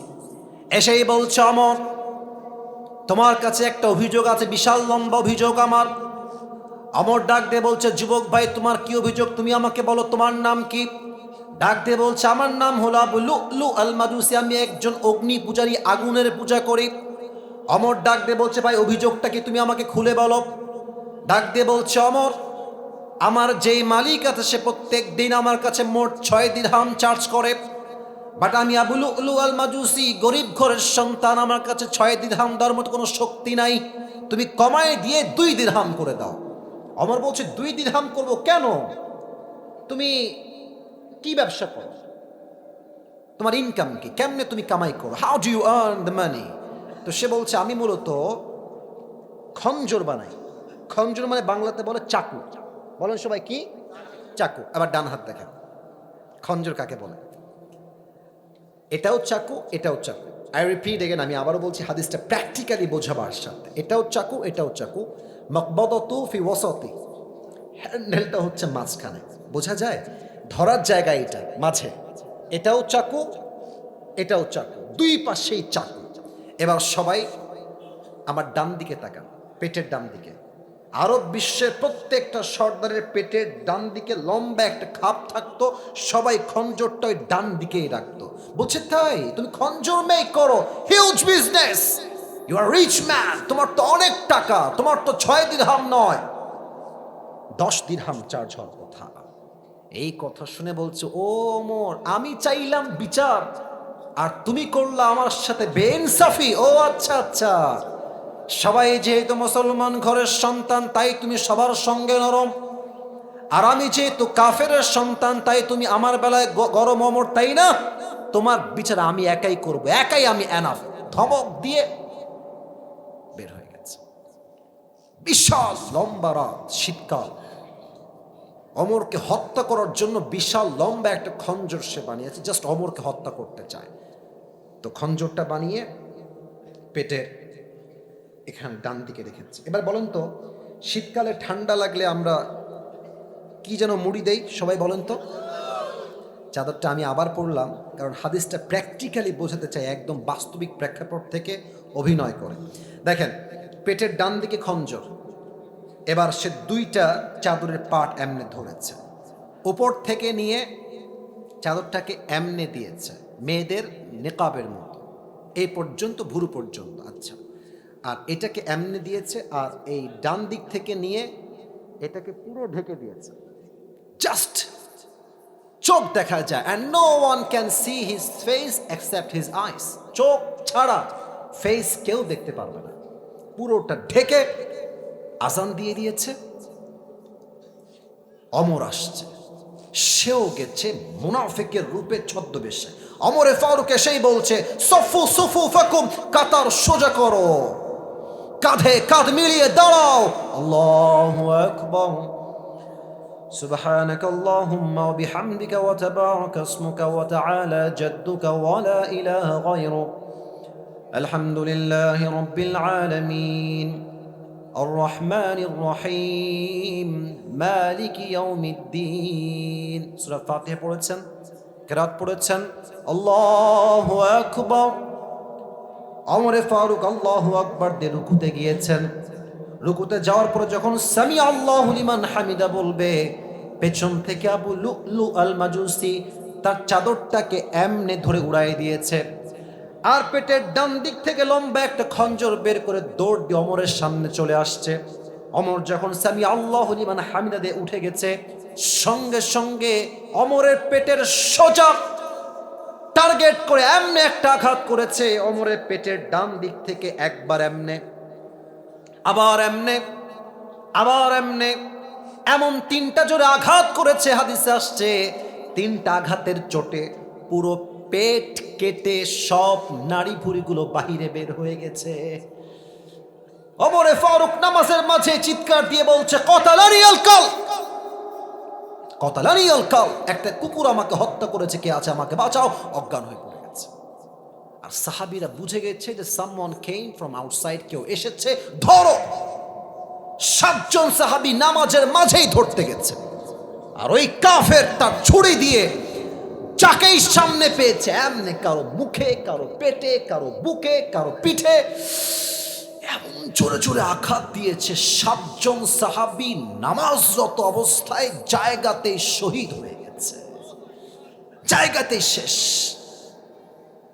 একটু পর ওমরে ফারুককে ধরে ডান দিকে নিয়ে আসছে, আর সাহাবীরা চিৎকার দিয়ে বলছে আইনা তাবিব, আইনা তাবিব, ডাক্তাররা কোথায়? তাল, দৌড় দাও, জলদি আসো, অমরকে বাঁচাও।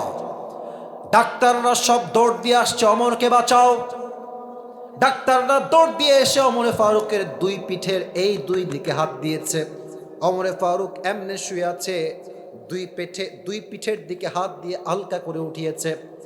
আরেকজন ডাক্তার এসে দুই ঠোঁটটাকে ধরে এমনি হালকা ফাঁকা করে দিয়েছে। একটা পানির পাত্র নিয়ে আসছে, সোজা পানির পাত্র অমরের মুখে দিয়ে কয়েক ঢোক পানি তার ভেতরে দিয়েছে। আমার গলার দিকে তাকান, পানি যখন ভিতরে ঢোক গিলেছে, গলা দিয়ে পানি নেমে বুক পর্যন্ত আসছে, বুক থেকে পানি নেমে পুরো পেট এমনভাবে কেটে গেছে, একদম নাড়ি ভুড়িগুলো বের হয়ে পুরো গোস্ত হা হয়ে আছে। গলা দিয়ে পানিগুলো নেমেছে, বুক দিয়ে নেমেছে। তারা ভেবেছে সব পানিগুলো ভেতরে গিয়ে হজম হয়ে যাবে, ওমর ফারুক আবার জীবিত হবে, আবার চোখ খুলবেন।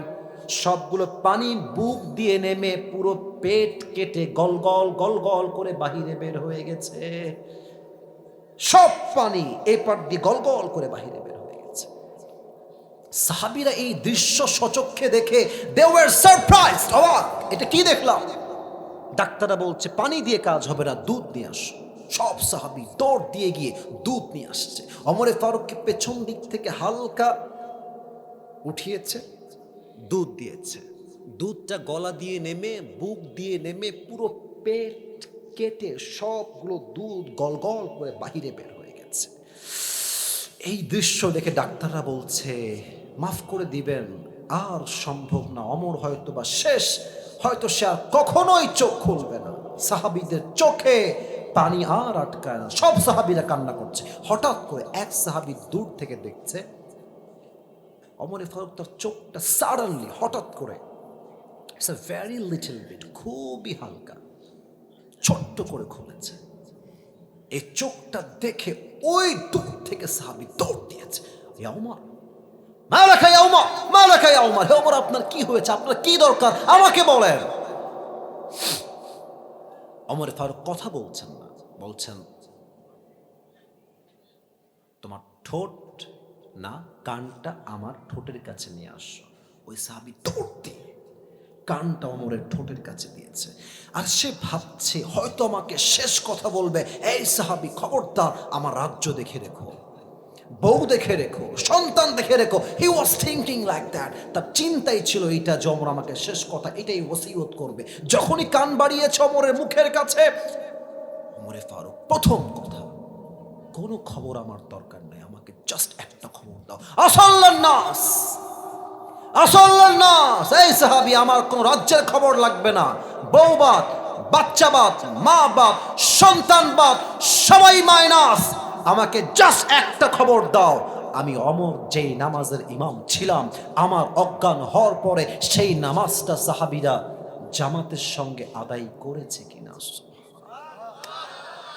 এত আস্তে সুবহানাল্লাহ পড়লেন, বলেন সবাই জোরে সোরে সুবহান। আপনি নামাজ বুঝতেছেন, নামাজ কাকে বলে? আবারও বোঝাই, পেট কেটে গেছে, নাড়ি ভুড়ি পড়ে আছে, এভাবে পড়ে আছে বাইরে, দেখতে পাচ্ছেন নাড়িও আছে, ভুড়িও আছে, পেট পুরোটা কাটা। একটা মানুষের কত নির্মম অবস্থা আপনি ভাবেন। সবাই বুঝেও গেছে যে এই মানুষটার পক্ষে আর বাঁচা সম্ভব না। আবার কোন সাহাবী, যেই সাহাবী ব্যাপারে আল্লাহর হাবিব বলেছেন 10 জন সাহাবী কনফার্ম জান্নাতি, তার মাঝে টপ লিস্টে যার নাম আছে তার নাম হচ্ছে ওমর ফারুক রাদিয়াল্লাহু তাআলা আনহু। সুবহানাল্লাহ পড়বেন না আপনারা? এই মানুষটা কনফার্ম জান্নাতের টিকিট পাওয়ার পর নামাজ ছাড়ে নাই। আপনি নামাজ কেমনে ছাড়েন? আপনি নামাজ কেমনে ভুলে যান? আপনি কি জানেন যে নামাজি বান্দার মরণ আর বেনামাজি বান্দার মরণ কতটা ভয়ঙ্কর হতে পারে? নামাজি বান্দার মরণ হবে জান্নাতি মরণ, আর বেনামাজির মরণ হবে বড় ভয়ঙ্কর। আমার দিকে তাকান সবাই, বেনামাজি বান্দা শুয়ে আছে ঘরে, এমনি টিভি দেখছে, ব্লু ফিল্ম দেখছে, শুয়ে আছে। হঠাৎ করে সে দেখবে একজন মানুষ আমার সামনে দাঁড়িয়ে আছে, পা আছে জমিনে, মাথা আছে আকাশ বরাবর, বিশাল লম্বা, আর তার দেহের পোশাক হচ্ছে কালো কুৎসিত পোশাক। বেনামাজির সামনে মালাকুল মত এমন কুৎসিত চেহারা নিয়ে দাঁড়ায় যাবে, বেনামাজি যুবক, বেনামাজি মুরব্বী মালাকুল মতকে দেখার সাথে সাথে তার দেহে একটা কম্পাউন্ড তৈরি হয়ে যাবে, থর থর থর থর থর থর করে কাঁপবে। মালাকুল মত ডাক দিয়ে বলবে, ইয়া আইয়াতুহান নাফসুল খাবিসা উখরুজি ইলা গাদাবিল্লাহ, এ বেনামাজি বান্দা বের হয়ে আয়, বের হ।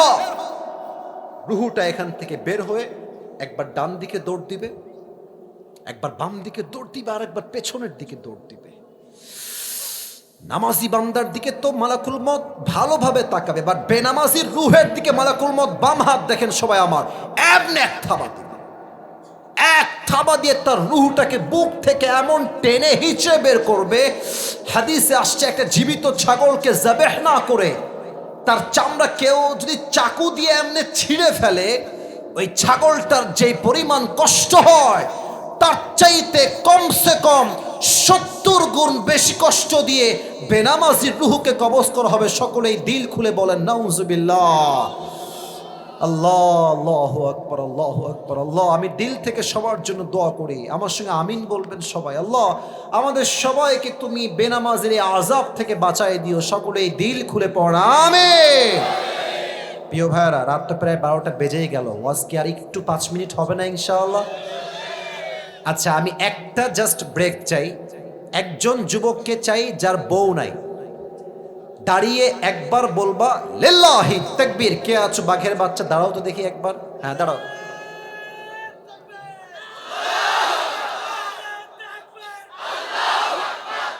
তোমার বিয়ে মোটামুটি কনফার্ম। আচ্ছা, আরেকজন চাই একবার দিবে বাঘের মতো। কে আছে আরেকজন? হ্যাঁ,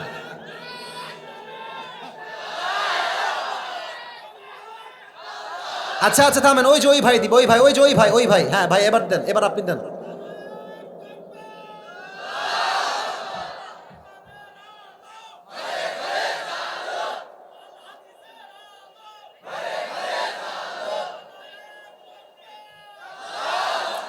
আপনার 50 ভাগ কনফার্ম। বসেন। আপনারা সবাই আমার সাথে কাশি দেন একটা। শেষ তাকবীর দেন, লিল্লাহি তাকবীর। 4 নাম্বার হচ্ছে নামাজ। আর বাকি 3টা খুবই শর্টকাটে বলবো, কারণ 1.5 ঘন্টার বেশি আমি কথা বলবো না। জাস্ট 3টা বলছি। একটা কথা আছে না বাংলায়, প্রবাদ বাক্য, যে শেষ ভালো যার সব ভালো তার। আপনাদের শেষটা আসলেই ভালো। এতগুলো মিডিয়ার ভাইরা আছে, সবাই একবার 2টা হাত তুলেন। সবাই সবাই মুরব্বী আব্বাজানরা হাত তোলেন। আমি যা বলি আমাকে বলেন, বলেন সবাই দিল থেকে বলেন। সবাই বলেন হুজুর। আরে মিয়া বাঘের বাচ্চা, আপনার ভয় কেন? বলেন সবাই হুজুর। আমরা ঝিনাইদহের সন্তান, আপনাকে ওয়াদা দিলাম আমরা কেউ দোয়া না করে উঠে যাব না। হাত দেখি নাই। বলেন সবাই উঠে যাব না। বলেন সবাই দিল খুলে ইনশাআল্লাহ। এবার যদি 7টা আমল শেষ না করে কেউ উঠে যায়, আল্লাহর হাবিব বলেছেন লা ঈমান আলাহ লিমাল্লা আমান আলাহ। যার কথা ঠিক নাই তার ঈমানের ঠিক নাই। ঠিক কিনা বলে? দেখা যাক আর 3টা আমল ধৈর্য নিয়ে কে শুনতে পারে। 5 নম্বর আমল, কেউ যদি আল্লাহ তাআলাকে পেতে চায় সে দুনিয়ামুখী হলে চলবে না, তাকে পরকালমুখী হতে হবে। এবার বলেন তো সবাই, দুনিয়ার জীবন কি বেশি উত্তম না আখিরাতের জীবন বেশি উত্তম? ওয়ালাল আখিরাতু খায়রুল লাকা মিনাল উলা। আল্লাহু আকবার। The life of hereafter is much more better than this worldly life. আল্লাহ তাআলা বলছেন আমি আল্লাহ দুনিয়ার জীবনের চাইতে আখিরাতের জীবনকে হাজার হাজার গুণ বেশি উত্তম বানিয়েছি। সুবহানাল্লাহ পড়েন সবাই। এই দুনিয়ার থেকে পরকালমুখী কারা হবে? যাদের চাহিদা অনেক কম, যাদের বউ আছে তারা দেখবেন সারা জীবন আপনি আপনার বউকে দিয়েই যাবেন, নাও আরো নাও, যা লাগবে সব নাও, আমার জীবনটাও তোমার। দেখবেন বউটা শেষমেশ গিয়ে কি বলবে, তুমি আমাকে জীবনে কি দিলা? এরকম বউ বাংলাদেশের যুবক ভাইরা বড় সবাই আছে না নাই? অনেক বউ স্বামীর কাছে গল্প দেয়, তুমি কি জানো আমার অমুক বান্ধবীর স্বামী তাকে আইফোন 15 প্রো ম্যাক্স গিফট করেছে, তুমি কি শুনেছো? এর দ্বারা গল্প উদ্দেশ্য নয়, উদ্দেশ্য হচ্ছে তুমি আমাকে কবে দিবা। ঠিক কিনা বলে? বিবাহিতর কথা বাদ দিলাম, আজকালকার কিছু মডার্ন মেয়ে দুনিয়ার প্রতি এতটা আসক্ত এবং পরকাল থেকে তারা এতটা গাফলতির মাঝে ডুবে গিয়েছে, কিছু মেয়ের রুচি এতটা নষ্ট হয়ে গিয়েছে, এরা আইফোন 16 প্রো ম্যাক্স পাওয়ার জন্য কক্সবাজার পর্যন্ত চলে যায়। যুবক ভাই, অতএব যে আল্লাহকে পেতে চায় সে দুনিয়ামুখী নয়, সে হবে পরকালমুখী বান্দা। যুবক ভাইরা ঠিক কিনা বলো? কান্নাহুম ইয়াওমা ইয়ারাউনাহা লাম ইয়ালবাতু ইল্লা আশিয়াতান আও দুহাহা। আচ্ছা, এখানে 50+ বয়স, 50-এর উপরে বয়স মুরব্বী আব্বাজান কে আছেন একটু হাত তুলবেন? 50+। এই যে আমার আব্বাজান। কত আপনার বয়স আব্বাজান? 60, 75। বলেন সবাই মারহাবা। আব্বাজান হাত নামান। আচ্ছা, আমার দিকে তাকান। আমাকে দেখে মোটামুটি কত বয়স মনে হচ্ছে? 25, 30, 27, 28 এইরকম, তাই না? দেখেন পরকালের জীবনটা কত লম্বা। আমি একটা আয়াত বলবো, জাস্ট রেফারেন্স দিব, শেষ করে দিব। একটা আয়াত বলছি, কান্নাহুম ইয়াওমা ইয়ারাউনাহা লাম ইয়ালবাথু ইল্লা আশিয়াতান আও দুহাহা। 30 নম্বর পারা, সূরাতুন নাজিয়াতের সর্বশেষ আয়াত। আল্লাহ তাআলা বলছেন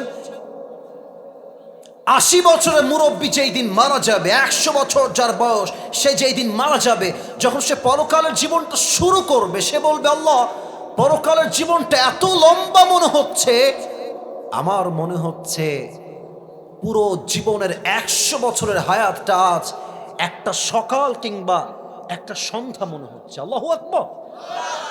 80 বছরের জীবন পরকালে একটা সন্ধ্যা মনে হবে, একটা সকাল মনে হবে। Could you imagine how much long time it is? কতটা লম্বা সময়।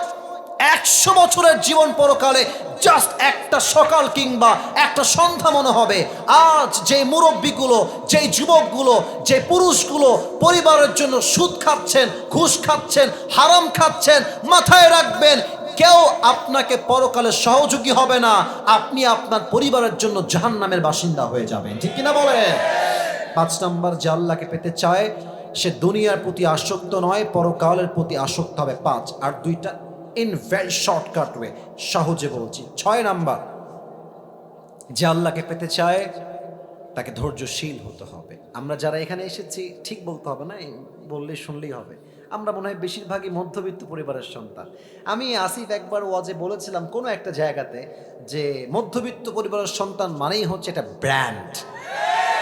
কেন বলেছিলাম? যে আমাদেরকে, আমি সহ, আমার বাড়িও টিনের বাড়ি, আমি সহ আমাদেরকে আপনি যদি সাইকেল দেন তাও চলবে, বাইক দেন তাও চলবে, কার দেন তাও চলবে, আপনি যদি বলেন হেঁটে হেঁটে আসতে হবে তাও চলবে, আপনি ডাল দিবেন তাও চলবে, সবজি দিবেন তাও চলবে, আলু ভর্তা দিবেন তাও চলবে, গোস্ত দিবেন তাও চলবে, কিছুই দিবেন না, এক ফোঁটা পানি দিবেন, পান্তা ভাত দিবেন, মরিচ দিবেন, তাও আমার চলবে।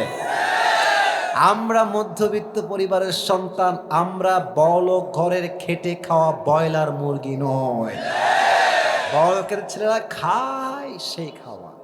আর দেখবেন ইয়া বড় বুড়ি আর পেছনে ইয়া বড়। এরা যখন দেখবেন রিকশায় ওঠে, রিকশার চালক বলে ইন্না লিল্লাহি ওয়া ইন্না ইলাইহি রাজিউন।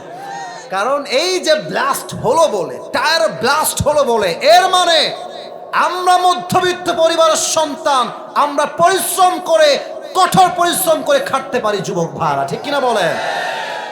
এরা কেন আল্লাহকে পাবে? আল্লাহ বলছেন ইন্নামা ইউওয়াফাস সাবিরুনা আজরাহুম বিগাইরি হিসাব। যাদের ধৈর্য হবে কষ্টে দুঃখে, আল্লাহ বলবে এই জান্নাতি মানুষেরা, আব্দুর রহমান তুমি বের হও, এই আব্দুল্লাহ তুমি বের হও, এই আব্দুল করিম বের হও।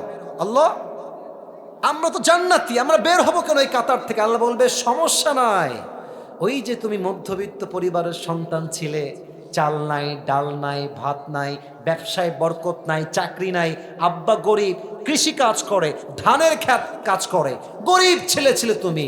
বাট তুমি বলেছিলে, যখন তোমাকে বলা হলো, আসিফ হুজুর বলল কেমন আছেন, তুমি বলেছিলে আলহামদুলিল্লাহ। যখন তোমাকে কেউ রাস্তায় বললো ভাই কেমন আছেন, তুমি বলেছিলে ভাই আলহামদুলিল্লাহ, আলহামদুলিল্লাহ অনেক ভালো আছি। ওই যে তোমার শুকরিয়া আর ওই যে তোমার ধৈর্য। শোনো, আজ তুমি জান্নাতে যাবা, তবে তোমার কোনো হিসাব হবে না, তুমি বিনা হিসাবেই জান্নাতে চলে যাও। সুবহানাল্লাহ পড়বেন না আপনার সবাই? বলো সবাই সুবহানাল্লাহ। অতএব মধ্যবিত্ত পরিবারের সন্তান আমরা, আফসোসের কোনো কারণ নাই, আমরাই আল্লাহর নবীর সঙ্গে প্রথম কাতার জান্নাতে প্রবেশ করব। যুবক ভাইরা ঠিক কিনা বলো? 6 নাম্বার ধৈর্য, ইয়া আইয়ুহাল্লাযীনা আমানুস্তাঈনু বিস-সাবরি ওয়াস-সালাহ ওয়া you who believed seek the help of Allah subhanahu wa ta'ala with patience and salah. Innallaha ma'as-sabirin. Indeed, Allah subhanahu wa ta'ala is with people those who are patient. হে ঈমানদারেরা, আল্লাহর কাছে সাহায্য চাও নামাজ দিয়ে, ধৈর্য দিয়ে, এবং জেনে রেখো আল্লাহ তাদের সঙ্গে অলওয়েজ থাকেন যারা ধৈর্যশীল বান্দা। সুবহানাল্লাহ। 7 নম্বর আমল বলতে হবে সবাইকে। এই ডান হাতটা আবার এই বুকে রাখেন। এটা 7 নম্বর আমল, এটা কোনো ওয়াজ নয়। 7 নম্বর আমলের কথা বলবো। বলেন সবাই তাকবীর, লিল্লাহি তাকবীর। ডান হাত আছে সবার বুকে। 7 নম্বর আমল হচ্ছে তাওবা এবং ইস্তেগফার। আমি দুইটাই পাঠ করাচ্ছি। প্রথমে ইস্তেগফার পাঠ করাই। সবাই বলেন তো একবার দিল থেকে, জবান খুলে বলেন সবাই, আস্তাগফিরুল্লাহ। অনেকে বলেন নাই, এদিকে ডানে তোমরা অনেকে বলো নাই। বলো সবাই, মুরব্বীরা বলেন সবাই। এটা মনে করেন আপনি দিল থেকে বলছেন যে আল্লাহ আমি সত্যি তোমার কাছে মাফ চাই। আস্তাগফিরুল্লাহ মানে কি? আমি ক্ষমা চাই। আল্লাহ আমার ভুল হয়েছে, আমি ক্ষমা চাই। তবে দিল থেকে বলেন। বলেন সবাই আস্তাগফিরুল্লাহ। আরেকবার বলেন আস্তাগফিরুল্লাহ। আরেকটা ছোট্ট দোয়া শিখাই দিই, কাজে আসবে। একদম ভেরি শর্টকাট, এত ছোট দোয়া হয়ই না।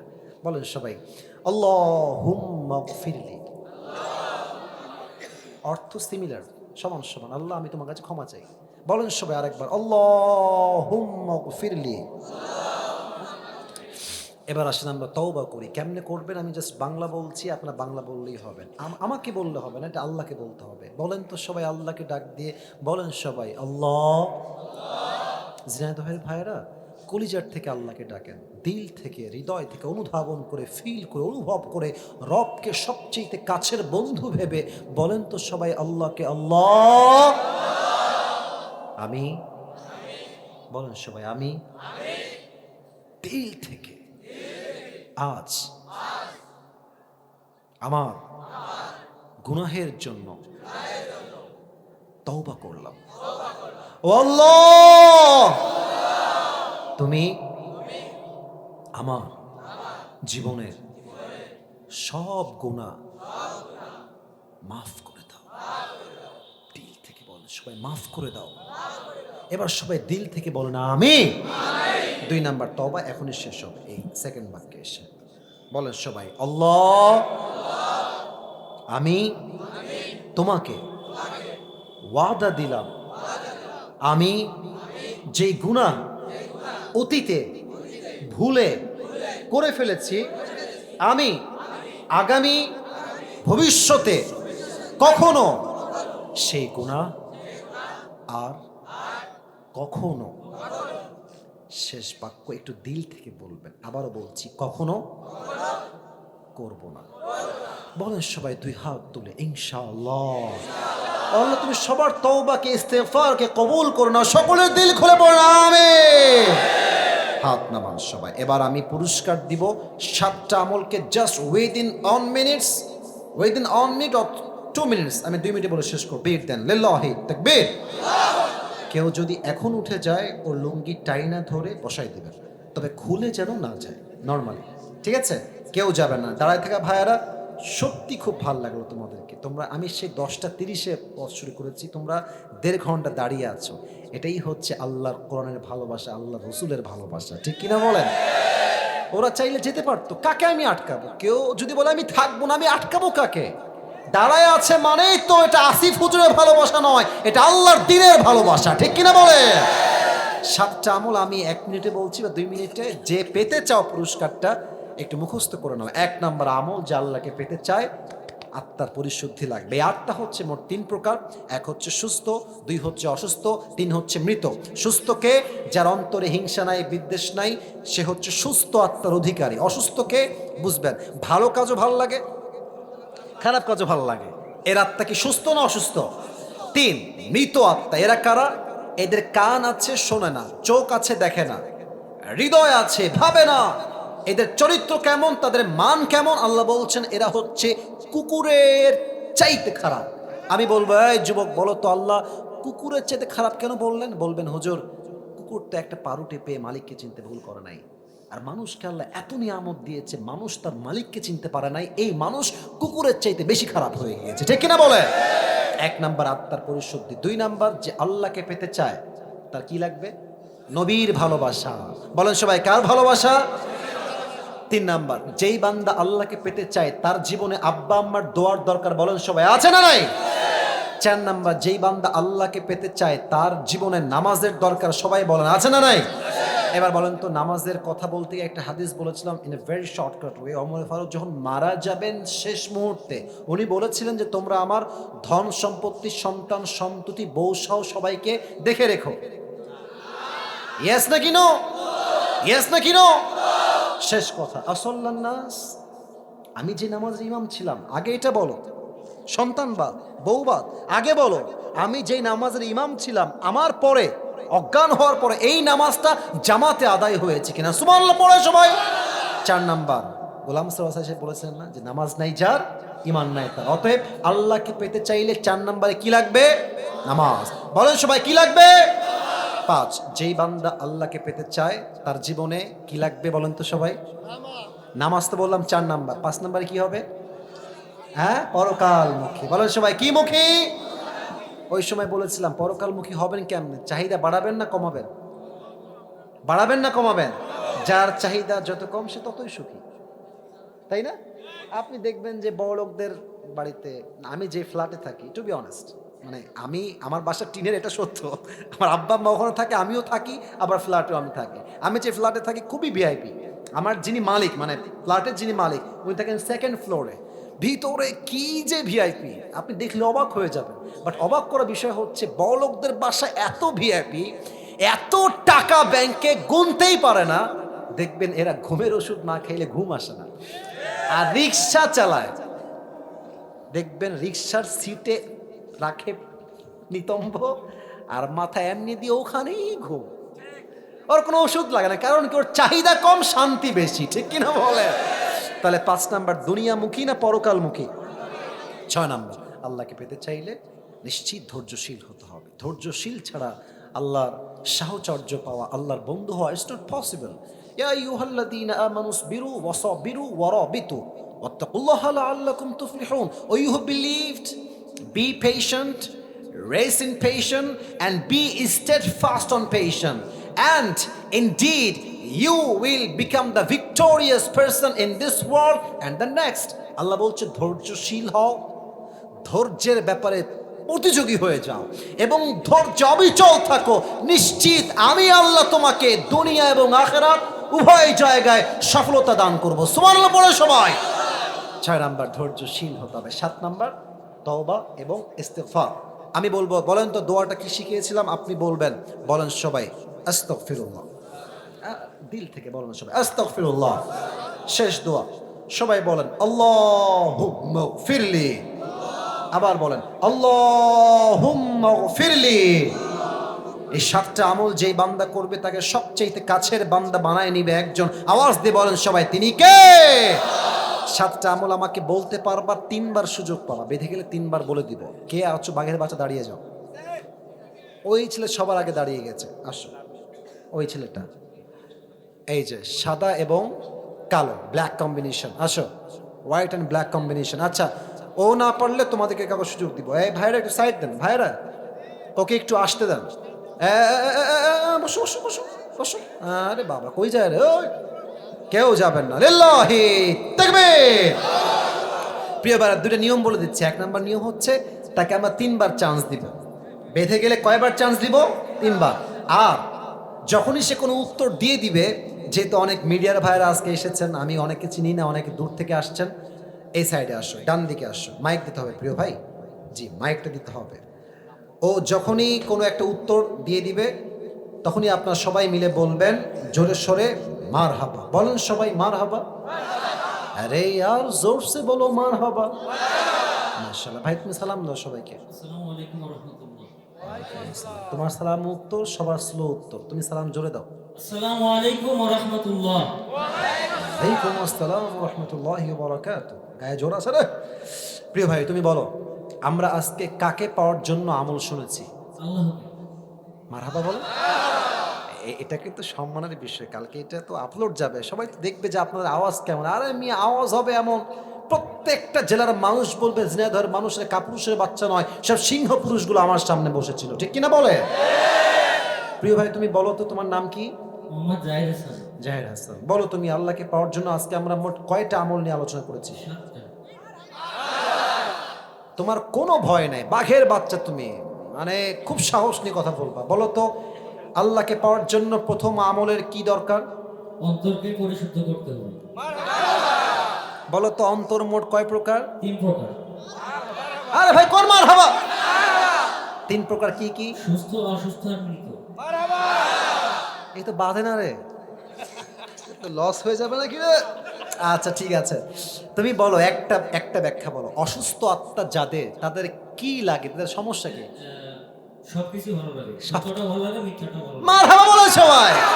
অসুস্থ আত্মা, ভালো কাজও ভালো লাগে, খারাপ কাজও ভালো লাগে। হয়ে গেছে, 1 নম্বর তুমি পাস, 100-তে 100 পেয়ে যাও। এবার বলো আল্লাহকে পাওয়ার জন্য 2 নম্বর আমলটা কি ছিল? নবীজিকে ভালোবাসতে হবে। ভাবসাব খুবই খারাপ। তুমি বলো তো একটা কথা আউট অফ সিলেবাস, এটা আউট অফ সিলেবাস কোয়েশ্চেন। মনে করো আমার দাঁড়িয়ে আছে, কোনো মেয়ে বললো একে বিয়ে করবো না, আমার চিন্তা কি হবে? তাকে আমি বলবো যে যার দাঁড়িয়ে আছে সে অবশ্যই হ্যাঁ হ্যাঁ, পারবে পারবে পারবে। আল্লাহ পাক রব্বুল আলামিনের আসল গোলাম, অথবা তিনি আল্লাহকে ভয় করেন। হ্যাঁ বলো সবাই মার হাওয়া। মানে তুমি বিয়ে করবে না তো কি হয়েছে? আমি আল্লাহর গোলাম, আমি আল্লাহর গোলাম হিসেবে বলছি, যে বিয়ে করতে চায় না সে আমার বউ হওয়ারই যোগ্যতা রাখে না, ঠিক কিনা বলে? আল্লাহ রসুলের ভালোবাসার 2 নাম্বার। 3 নাম্বার আমল কি ছিল? বাবা মাকে ভালোবাসতে হবে। আরে বলো সবাই মার হাবা। 4 নাম্বার আমল কি ছিল? নামাজ, 5 ওয়াক্ত নামাজ জামাতের সাথে আদায় করতে হবে। আচ্ছা বলো তো ওমরে ফারুক তার জীবনের শেষ মুহূর্তে ওই সাহাবীকে কি বলেছিল? তিনি বলেছেন, আমি যে জামাতের ইমাম হিসেবে জামাত পড়াছিলাম, সেই জামাত নামাজ জামাতের সহিত আদায় হয়েছে কিনা। আল্লাহু আকবার। জেনারেল ব্যাকগ্রাউন্ডের ছেলেও কিন্তু আলেম না, একদম সাধারণ ছেলে। বলো সবাই দিল খুলে মার হাবা। আচ্ছা নামাজ নিয়ে শেষ, 5 নাম্বার আমল কি লাগবে? পরকালমুখী হতে হবে। শোনেন, ও ভয় পাচ্ছে, আমি দেখতে পাচ্ছি ওর হাত। না না, এটা এটা কোনো বিগ ডিল না। আসলে কি জানেন, এতগুলো ক্যামেরা, এই মুরব্বীরা স্যাররা বসে আছে, আমি আছি, এতগুলো মানুষ সামনে, ও যে দাঁড়িয়েছে এটাই প্রমাণ সে বীর পুরুষের সন্তান, ঠিক কিনা বলে? 5 নাম্বার পরকালমুখী শেষ। 6 নাম্বার আমলটা কি? ধৈর্যশীল হতে হবে। আমি নাকি 3বার চান্স দিব, তো একবারও নিল না ভাই। আচ্ছা আমি তো বোকা সেজে গেলাম। আচ্ছা এবার তুমি 7 নাম্বার আমলটা, 2টা দোয়া খুবই সংক্ষেপ শব্দে শিখিয়েছি, দোয়াগুলো বলতে পারবা? আস্তাগফিরুল্লাহ, আর একটা হচ্ছে আল্লাহুম্মা গফিরলি। হ্যাঁ রে মারহাবা, আল্লাহু আকবার। দিল খুলে তাকবীর দেন, লিল্লাহি তাকবীর। একটাও বাধা নাই। দেখেন ও কিন্তু সিরিয়াল কোনো নড়চড় করে নাই, মানে আমি জানতে জানতে সিরিয়াল মেনটেন করেছি। আমি আগে দেখি নাই এটা, আমি এই ওয়াজটা আরো কয়েক জায়গায় করেছিলাম, অনেক আগে করেছি, এই মাসে খুবই কম করেছি। বাট আমি দেখেছি যারা বলেছে উল্টাপাল্টা সিরিয়াল, কিন্তু ও আমি যেই সিরিয়াল মেনটেন করেছি তাতেই বলেছে, এটাই প্রমাণ ওর ব্রেইন ভালো। যুবক ভাড়া ঠিক আছে না? আমি দোয়া করি আল্লাহ তাআলা ওকে দিনের একজন দায়ী হিসেবে কবুল করুন। সকলে পড়া আমিন। তুমি কোথায় পড়াশোনা করো? কাজিরহাট মাধ্যমিক বিদ্যালয়। মাধ্যমিক বিদ্যালয়। কিসে পড়ো তুমি? ক্লাস 10-এ পড়ো। তোমার বাসা কি এখানে? মাগুরা জেলায়। মাগুরা জেলায় তোমার বাসা। আল্লাহ ওকে কবুল করুক, সকলে মন খুলে পড়ো আমিন। আসো তুমি আসো। মাশাআল্লাহ মাশাআল্লাহ। টুপিটা আর মাথায় একটু বড় আছে, তবে হয়ে যাবে। মাশাআল্লাহ, টুপি তোমার চুল কেটে নিও। বলেন সবাই মারহাবা।